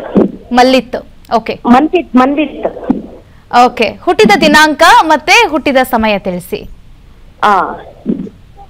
10 ಗಂಟೆ 53 ನಿಮಿಷ 2018 ಶನಿವಾರ. ಓಕೆ, ಬೆಳಗ್ಗೆನ ಅಥವಾ ರಾತ್ರಿನ ಹುಟ್ಟಿರೋದು? ಬೆಳಗ್ಗೆ. ಓಕೆ, ಇನ್ನೊಮ್ಮೆ ಹೇಳಿ ಡೇಟ್ ಆಫ್ ಬರ್ತ್ ಸ್ಪಷ್ಟವಾಗಿ. 10 ಗಂಟೆ 53 ನಿಮಿಷ. ಅಲ್ಲ, ಸಮಯ ಅಲ್ಲ, ಡೇಟ್ ಆಫ್ ಬರ್ತ್ ಹೇಳಿ. Date of birth 8 September 2018. 2018. Okay, Guruji ಇದ್ದಾರೆ, ನಿಮ್ಮ ಪ್ರಶ್ನೆ ಕೇಳಿಮಾ. ಅಮ್ಮ ನಮಸ್ಕಾರ. 10 ಗಂಟೆ 53 ನಿಮಿಷ. ನಮಸ್ಕಾರ. ನಮಸ್ಕಾರ. 10 ಗಂಟೆ 53 ನಿಮಿಷ ಬೆಳಗ್ಗೆನ ಸಾಯಂಕಾಲಮ್ಮ? ಬೆಳಗ್ಗೆ. ಬೆಳಗ್ಗೆ 10:53 ಅಂತಂದ್ರೆ ಮಘ ನಕ್ಷತ್ರ, ಸಿಂಹ ರಾಶಿ, ತುಲಾ ಲಗ್ನ. ಏನ್ ವಿಚಾರ ನೋಡ್ಬೇಕಾಗಿತ್ತಮ್ಮ ಇದು ಮಗು? ಅಂದ್ರೆ ಮಗುದ್ ಫ್ಯೂಚರ್ ಹೆಂಗಿದೆ ಅಂತ ಹೇಳಿ. ತೊಂದರೆ, ಇದಕ್ಕೆ ಮಗುವಿಗೆ ಪಂಚಮಾರಿಷ್ಟ ದೋಷ ಅಂತ ಒಂದು ದೋಷ ಬರ್ತದೆ. ಏನಂದ್ರೆ ಅವ್ರದ್ದು ಸಿಂಹ ರಾಶಿ ಅಲ್ವಾ, ಮಗು ಹುಟ್ಟಬೇಕಾದ್ರೆ ಧನುರ್ರಾಶಿಯಲ್ಲಿ ಶನೇಶ್ವರ ಇದ್ದಿದ್ದು. ಸೊ ಅದಕ್ಕೆ ಪಂಚಮದಲ್ಲಿ ಶನಿ ಬಂದ, ಅದನ್ನ ಪಂಚಮಾರಿಷ್ಟ ದೋಷ ಅಂತ ಕರೀತಾರೆ. ಸೊ ಈ ಮಗುವಿಗೆ ಆದಷ್ಟು ಬೇಗ, ಈಗ ಸ್ವಲ್ಪ ಲೇಟ್ ಆಗೋಯ್ತು, ಆ್ಯಕ್ಚುಲಿ 5 ವರ್ಷ ಆಗೋಯ್ತು ಮಗುಗೆ, ಇನ್ನೂ ಮುಂಚೆನೆ ಮಾಡಬೇಕಾಗಿತ್ತು. ಇರಲಿ, ಈಗಾದರೂ ಪರವಾಗಿಲ್ಲ. ಆ ಮಗುವಿಗೆ ಫಸ್ಟು ಪಂಚಮಾರಿಷ್ಟ ಜನನ ಶಾಂತಿ ಅಂತ ಮಾಡಬೇಕಾಗತ್ತೆ. ಚಂದ್ರ ಪಂಚಮದಲ್ಲಿ ಶನಿ ಇರೋದ್ರಿಂದ, ಲಗ್ನ ಪಂಚಮ ಶುದ್ಧಿ ಇದೆ, ಚಂದ್ರ ಪಂಚಮದಲ್ಲಿ ಶನಿ ಇರೋದ್ರಿಂದ ಅದಕ್ಕೆ ನೀವು ಏನು ಮಾಡಬೇಕು ಅಂದರೆ ಒಂದು ಪಂಚಮಾರಿಷ್ಟ ಜನನ ಶಾಂತಿ ಅಂತ ಮಾಡಬೇಕಾಗತ್ತೆ. ಅದು ಮಾಡಿದ್ರೆ ಮಾತ್ರ ತುಂಬ ಒಳ್ಳೆಯದು. ಇಲ್ಲ ಅಂದರೆ ಮೇಲಿಂದ ಮೇಲೆ ಒಂದು ಆರೋಗ್ಯ ಕಿರಿಕಿರಿ, ಅದಾದಮೇಲೆ ಮತ್ತೊಂದೇನೋ ಕಿರಿಕಿರಿ, ಅದು ಮುಗಿಯೋದೇ ಇಲ್ಲ ಅದು. ಆಮೇಲೆ ಈಗ ಅವನಿಗೇನು ಸಮಸ್ಯೆ ಆಗಲಿ ಬಿಡಲಿ, ಆ ಮಗು ದೊಡ್ಡಾಗಿ ಮದುವೆ ಆಗುತ್ತಲ್ಲ, ಆಗ ಸಮಸ್ಯೆ ಆಗುತ್ತೆ. ಪಂಚಮದ ಶನಿ ಅವರಿಗೆ ಸಂತಾನ ಅಂದರೆ ಅವರು ಮುಂದಿನ ಫ್ಯೂಚರ್ ಅದು ಪ್ರಾಬ್ಲಮ್ ಆಗ್ತದೆ, ಆಗೋಯ್ತಲ್ವಾ. ಸೊ ಆದ್ದರಿಂದ ಈಗಲೇ ನೀವು ಪಂಚಮಾರಿಷ್ಟ ಜನನ ಶಾಂತಿ ಅಂದ್ರೆ, ಜನಶಾಂತಿಗಳೆಲ್ಲ ಮಗು ಹುಟ್ಟಿದಂತಹ ಬಹಳ ಬೇಗ ಮಾಡಬೇಕಾದಂತಹ ಕಾರ್ಯಕ್ರಮಗಳದೆಲ್ಲ. ಯಾವುದೇ ನಕ್ಷತ್ರ ಜನನ ಶಾಂತಿ ಇರಬಹುದು, ಪಂಚಮಾರಿಷ್ಟ ಇರಬಹುದು, ಇದೆಲ್ಲ. ಸೊ ಇಲ್ಲೇನಾಗುತ್ತೆ ಅಂತಂದ್ರೆ ನಿಮಗೆ ಪಂಚಮಾರಿಷ್ಟ ಜನನ ಶಾಂತಿ ಹೋಮವನ್ನು ಒಂದು ಮಾಡಬೇಕಾಗತ್ತೆ. ಇನ್ನೊಂದು ಏನಪ್ಪ ಅಂತಂದ್ರೆ ಅವರಿಗೆ ಮಹಾದಶಾಕಾರಕ ಕೇತು. ಇಲ್ಲಿ ಒಂದು ವಿಚಾರ ನಿಮಗೆ ಬಹಳ ಸ್ಪಷ್ಟವಾಗಿ ಹೇಳ್ತಾನೆ. 2025ನೇ ಇಸ್ವಿಯಿಂದ 20 ವರ್ಷ ಅಂದರೆ 2045ನೇ ಇಸ್ವಿ ತನಕ ಮಗುವಿಗೆ ಶುಕ್ರ ದಶೆ ಇದೆ. ಮಗುವಿಗೆ ಶುಕ್ರ ದಶೆ ಇದೆ ಅಂದ ತಕ್ಷಣ ನೀವು ಭಾಳ ಖುಷಿಯಾಗ್ಬಿಡ್ತೀರ, ಓ ನನ್ನ ಮಗನಿಗೆ ಶುಕ್ರ ದಶೆ ಅಂತ. ಆದರೆ ಯಾವ ಸಮಯದಲ್ಲಿ ಶುಕ್ರ ದಶೆ ಬರಲೇಬಾರದೋ ಆವಾಗ ಈ ಮಗುವಿಗೆ ಶುಕ್ರ ದಶೆ ಬರ್ತದೆ. ಅಂದರೆ ವಿದ್ಯಾರ್ಥಿ ಜೀವನ, ವಿದ್ಯಾರ್ಥಿ ದಶೆ ಇದ್ದಾಗ ಶುಕ್ರ ದಶೆ ಬರಬಾರ್ದು. ವಿದ್ಯಾರ್ಥಿ ದಶೆ ಇದ್ದಾಗ ಶುಕ್ರ ದಶೆ ಬಂದರೆ, ಈಗ ಶುಕ್ರ ಏನನ್ನು ಕೊಡ್ತಾನೆ? ಶುಕ್ರ ವಿವಾಹವನ್ನು ಕೊಡ್ತಾನೆ. ಏನಕ್ಕೆ ಬೇಕು ಮಕ್ಕಳಿಗೆ ವಿವಾಹ? ಶುಕ್ರ ಸುಖ ದಾಂಪತ್ಯವನ್ನು ಕೊಡ್ತಾನೆ. ಏನಕ್ಕೆ ಬೇಕು? ಶುಕ್ರ ದುಡ್ಡನ್ನು ಕೊಡ್ತಾನೆ. ಏನಕ್ಕೆ ಬೇಕು? ಶುಕ್ರ ಒಂದಿಷ್ಟು ಚಟಗಳನ್ನು ಕೊಡ್ತಾನೆ. ಅದೆಲ್ಲ ಯಾವುದು ವಿದ್ಯಾರ್ಥಿಗಳಿಗೆ ಬೇಕಾಗುವಂಥದ್ದು ಶುಕ್ರ ಕೊಡೋದು ಯಾವುದಪ್ಪ ಅಂದರೆ ಕಲೆ. ಅದಕ್ಕೆ ಶುಕ್ರ ದಶೆ ಏನಾದ್ರು ಮಕ್ಕಳಲ್ಲಿ ಬಂದರೆ ಅವಾಗ ನಾವು ಅವರಿಗೆ ಅವರು ಸರಿಯಾದ ಮಾರ್ಗದಲ್ಲಿ ಹೋಗಬೇಕು ಅಂತಂದರೆ ಆಗ ನಾವು ಅವರಿಗೆ ಸಂಗೀತ, ನೃತ್ಯ, ನಾಟಕ ಈ ಥರದ ಕಲೆಗಳಲ್ಲಿ ಅವ್ರಿಗೊಂದು ಸ್ವಲ್ಪ ಇನ್ವಾಲ್ವ್ ಮಾಡಿದ್ರೆ ಸ್ವಲ್ಪ ಚೆನ್ನಾಗಿ. ಯಾಕೆಂದರೆ ಶುಕ್ರ ಏನೇ ಕೊಟ್ಟರು ಜಾಸ್ತಿ ಕೊಟ್ಬಿಡ್ತಾನೆ. ಸೊ ಆದ್ದರಿಂದ ಈ ಮಕ್ಕಳ ಇವಾಗ 8th 9th 10th ಈ ಥರ ಅಥವಾ ಆ ಥರ ಓದ್ತಿರೋ ಮಕ್ಕಳ ಕೈಗೆ ಚೆನ್ನಾಗಿ ದುಡ್ಡು ಬಂದುಬಿಡ್ತಲ್ಲ ಅಂದರೆ ಕೆಟ್ಟೋಗ್ಬಿಡ್ತಾರೆ. PUC ಓದ್ಬೇಕಾದ್ರೆ ಮಕ್ಕಳ ಕೈಲಿ ಚೆನ್ನಾಗಿ ದುಡ್ಡು ಬಂದು ಅಂದರೆ ಹಾಳಾಗ್ಬಿಡ್ತಾರೆ, ದಾರಿ ತಪ್ಪು ಬಿಡ್ತಾರೆ. ಸೊ ಆದ್ದರಿಂದಾಗಿ ಅವರಿಗೆ ಆಗಬೇಕಾಗಿರುವಂಥದ್ದು ವಿದ್ಯೆ. ಅದು ನೃತ್ಯ ವಿದ್ಯೆ ಇರಬಹುದು, ಹಾಡುಗಾರಿಕೆ ಇರಬಹುದು, ಸಂಗೀತ ವಾದನ ಇರಬಹುದು, ಏನೇ ಇರಬಹುದು, ಕಲೆ ಕಲೆಗಳಲ್ಲಿ ಅವ್ರನ್ನ ಹೆಚ್ಚು ಇದು ಮಾಡಬೇಕು. ಆ ಥರ ನೀವು ಏನಂದ್ರೆ ಈಗ ಬಹಳ ಮುಖ್ಯವಾಗಿ ಈಗ ಮಾಡಬೇಕಾಗಿರೋದು ಒಂದು ಪಂಚಮಹಾರಾಷ್ಟ್ರ ಜನನ ಶಾಂತಿಯನ್ನು ಮಾಡಿಸಬೇಕು. 25ನೇ ಇಸವಿಯ ನಂತರ ಶುಕ್ರ ಮಹಾದಶ ಶುರುವಾಗುತ್ತೆ. ಆದ್ದರಿಂದ 25ನೇ ಇಸವಿ ನಂತರ ನಿಮ್ಮ ಮಗನಿಗೆ ಮಗಳು ಹೇಳಿದ್ರು ಅವರು ಮಗ ಓಕೆ ಅವರಿಗೆ ಸ್ವಲ್ಪ ಸಂಗೀತ, ನೃತ್ಯ, ನಾಟಕ ಈ ಥರ ಕಲೆಗಳಲ್ಲಿ ಸ್ವಲ್ಪ ಹೆಚ್ಚಿನದಾದಂಥ ಇನ್ನು ಇದನ್ನ ಮಾಡಿದ್ರೆ ಖಂಡಿತವಾಗಿ ಒಳ್ಳೆಯ ಫ್ಯೂಚರ್ ಇದೆ ಅವರಿಗೆ. ಯಾಕಂದರೆ ಶುಕ್ರ ಸ್ವಸ್ಥಾನದಲ್ಲಿದ್ದಾನೆ, ಲಗ್ನದಲ್ಲೇ ಇದ್ದಾನೆ, ತುಂಬ ಬುದ್ಧಿವಂತ ಇರ್ತಾನೆ. ಆ ಬುದ್ಧಿವಂತಿಕೆಯನ್ನು ಬೇಡದ ವಿಚಾರಗಳಲ್ಲಿ ಬಳಸಬಾರದು. ತಪ್ಪು ಮಾಡಿ ಹೆಂಗೆ ಸಿಗಾಕೊಳ್ಳದೆ ತಪ್ಪಿಸ್ಕೊಂಡ್ಬಿಡ್ಬೋದು, ಆ ಥರದ್ದೆಲ್ಲ ಬಳಸ್ಕೊಳ್ಳದೇನೆ ಬುದ್ಧಿವಂತಿಕೆಯನ್ನು ಒಳ್ಳೆ ದಾರಿಯಲ್ಲಿ ಬಳಸ್ಕೊಂಡ್ರೆ ಚೆನ್ನಾಗಿ ವಿದ್ಯೆನೂ ಬರುತ್ತೆ. ಒಳ್ಳೆಯದಾಗಲಿ. ಧನ್ಯವಾದ ಮನೀಷಾ ಅವರೇ ಕಾರ್ಯಕ್ರಮಕ್ಕೆ ಕರೆ ಮಾಡಿದ್ದಕ್ಕೆ. ಇನ್ನು ವಂಜಮ್ಮ ಅಂತ ಕೂಡ ಬೆಂಗಳೂರಿನಿಂದ ಕರೆ ಮಾಡಿದ್ದಾರೆ. ನಮಸ್ತೆ ವಂಜಮ್ಮ ಅವರೇ. ನಮಸ್ತೆ ಮೇಡಮ್. ನಮಸ್ತೆ. ಯಾರ ಬಗ್ಗೆ ಕೇಳಬೇಕಾಗಿತ್ತು? ನಮ್ಮ ಮಗನ ಬಗ್ಗೆ ಮೇಡಮ್. ಓಕೆ, ಮಗನ ಹೆಸರು ತಿಳಿಸಿ, ಹಾಗೆ ಹುಟ್ಟಿದ ದಿನಾಂಕ, ಹುಟ್ಟಿದ ಸಮಯವನ್ನ ಸ್ಪಷ್ಟವಾಗಿ ತಿಳಿಸಿ. ದುರ್ಗೇಶ್ ಅಂತ. ದುರ್ಗೇಶ್ 2003 30ನೇ ತಾರೀಕು 6ನೇ ತಿಂಗಳು 30ನೇ ತಾರೀಕು 2003 ಬೆಳಿಗ್ಗೆ 5:30. ಓಕೆ, ಗುರುಜಿ ಇದ್ದಾರೆ, ನಿಮ್ ಪ್ರಶ್ನೆ ಕೇಳಿಮ್ಮ. ಅಮ್ಮ ನಮಸ್ಕಾರ. ನಮಸ್ತೆ ಸರ್. ಆರ್ದ್ರ ನಕ್ಷತ್ರ ಮಿಥುನ ರಾಶಿ ಆಗುತ್ತೆ. ಏನು ವಿಚಾರ ನೋಡ್ಬೇಕಾಗಿತ್ತು? ಅವನು ಕಾಲೇಜ್ಗೂ ಹೋಗ್ತಾ ಇಲ್ಲ, ಕೆಲ್ಸಕ್ಕೂ ಹೋಗ್ತಾ ಇಲ್ಲ. ಈ 3 ತಿಂಗಳಾಯ್ತು ಅವ್ರ ತಂದೆ ತೀರ್ಕೊಂಡು. ಓಹೋ. ಮುಂಚೆಯಿಂದನೂ ಸ್ವಲ್ಪ ಮಾತುಕತೆ ಅಂದ್ರೆ ಅಷ್ಟಕ್ಕಷ್ಟೇ ಕೂತಂಗೆ ಇರ್ತಾನೆ. ಎಲ್ಲೂ ಆಗ್ತೀವಿ ಆಚೆ ಹೋಗೋದು ಮಾಡೋದು ಯಾವ್ದು ಇಲ್ಲ. ಇವರಿಗೆ ಆಕ್ಚುಲಿ ಓದಿದ್ರೆ ಮಾತ್ರ ತುಂಬಾ ಚೆನ್ನಾಗಿತ್ತು ವಿದ್ಯೆ. ಓದಿದ್ರೆ ತುಂಬಾ ಚೆನ್ನಾಗಿತ್ತು ವಿದ್ಯೆ. ಈ 3 ತಿಂಗಳಿಂದ ಕಾಲೇಜ್ಗೆ ಹೋಗ್ತಾ ಇಲ್ಲ. 2023ನೇ ಇಸ್ವಿ ಡಿಸೆಂಬರ್ ಅಂದ್ರೆ ಬೇಡ, ಒಂದ್ 2 ತಿಂಗಳು, ನವೆಂಬರ್ ಡಿಸೆಂಬರ್ ಈ ಹತ್ರ ಬಂದಂಗೆ ಅವರಿಗೆ ಈ ಶನಿ ಮಹಾದಶ ಅನ್ನುವಂಥದ್ದು ಶುರು. 19 ವರ್ಷಗಳ ಶನಿ ಮಹಾದಶ ಸ್ಟಾರ್ಟ್. ಆದ್ರಿಂದ ಈಗೊಂದು 2-3 ತಿಂಗಳಿಂದ ಅವರು ಕಾಲೇಜ್ಗೂ ಹೋಗಿದೆ, ಎಲ್ಲಿಗೂ ಹೋಗದೇನೆ ಹಾಗೆ ತಿರುಗಾಡ್ತಾ ಇರ್ತಕ್ಕಂಥದ್ದು. ಜಾತಕ ಮಾತ್ರ ಬಹಳ ಪವರ್ಫುಲ್ ಆಗಿದೆ.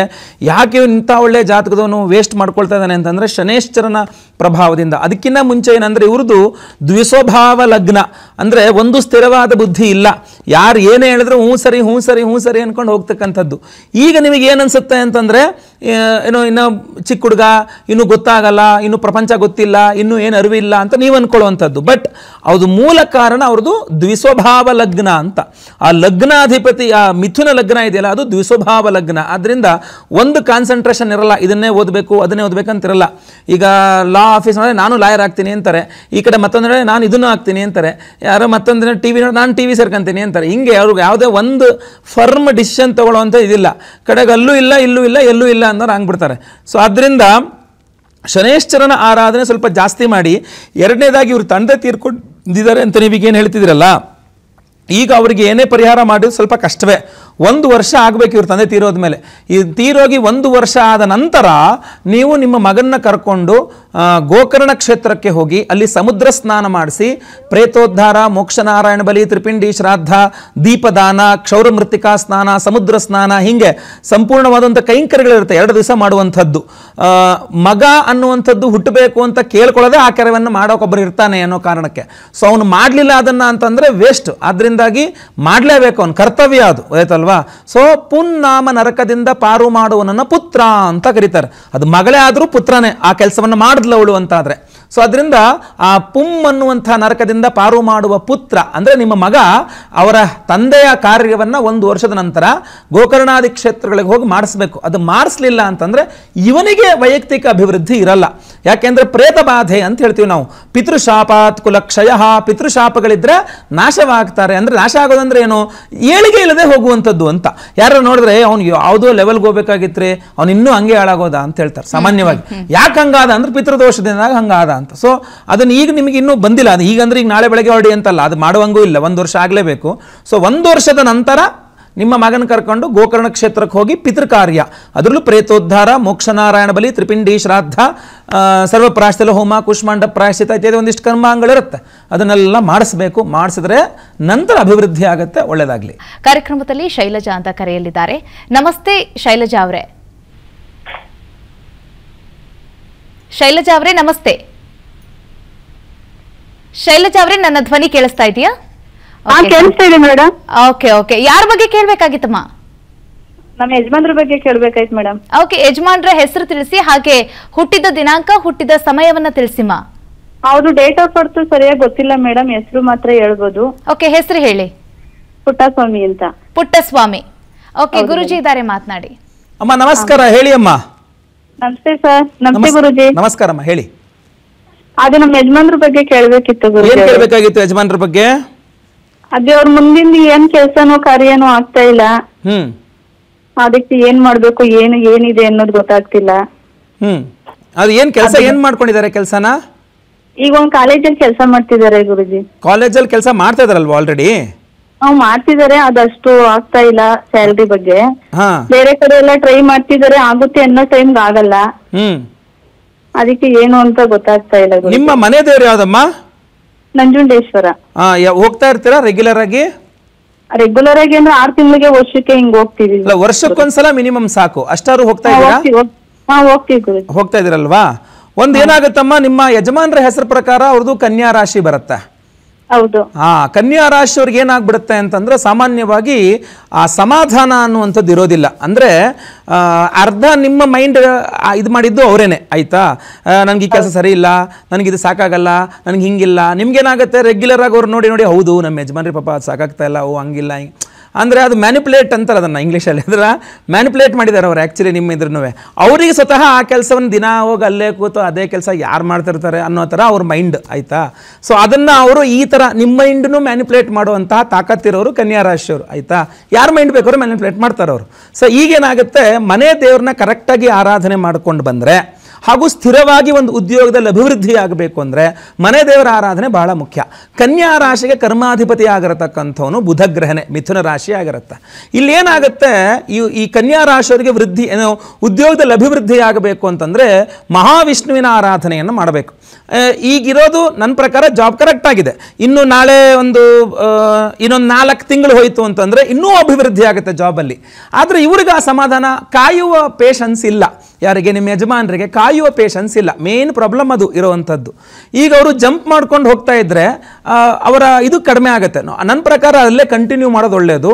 ಇರೋ ಜಾಗದಲ್ಲಿ ನಾವು ಏನಾಗುತ್ತೆ ಗೊತ್ತಾ, ಒಂದೇ ಜಾಗದಲ್ಲಿ ಅಗಿದ್ರೆ ಬಾವಿ ಆಗುತ್ತೆ, ನೀರು ಸಿಗುತ್ತೆ. ಊರೆಲ್ಲ ಆಗಿದ್ರೆ ಊರೆಲ್ಲ ಹೊಂಡ ಆಗುತ್ತೆ ಬಿಟ್ಟರೆ ಮತ್ತೆಂತೂ ಆಗೋದಿಲ್ಲ, ಆಯಿತಾ? ಸೊ ಇಲ್ಲಿ ನಾನು ಹೇಳುವಂಥದ್ದು ನಿಮಗೆ, ನಿಮ್ಮ ಯಜಮಾನರು ಇನ್ನು ಒಂದು ಪರಿಹಾರ ಹೇಳ್ತೇನೆ, ಅದನ್ನು ಮಾಡಿದ್ರೆ ಅವ್ರಿಗೊಂದು ಸ್ವಲ್ಪ ಉದ್ಯೋಗದಲ್ಲಿ ನೆಮ್ಮದಿ ಅಭಿವೃದ್ಧಿ ಎಲ್ಲೋದು ಸಹ ಸಿಗುತ್ತೆ. ಏನಪ್ಪ ಅಂದರೆ, ತಿರುಪತಿ ವೆಂಕಟೇಶ್ವರನನ್ನು ಅವರು ಬೆಟ್ಟವನ್ನು ನೆಡ್ಕೊಂಡು ಕೆಳಗಿಂದ ಮೇಲೆ ಹತ್ತಬೇಕು. ಬೆಟ್ಟನ ಎತ್ತೋದು 2 ದಾರಿ ಇದೆ ಅಲ್ಲಿ, ಒಂದು ಲಾಂಗ್ ಇದೆ, ಒಂದು ಶಾರ್ಟ್ ಇದೆ.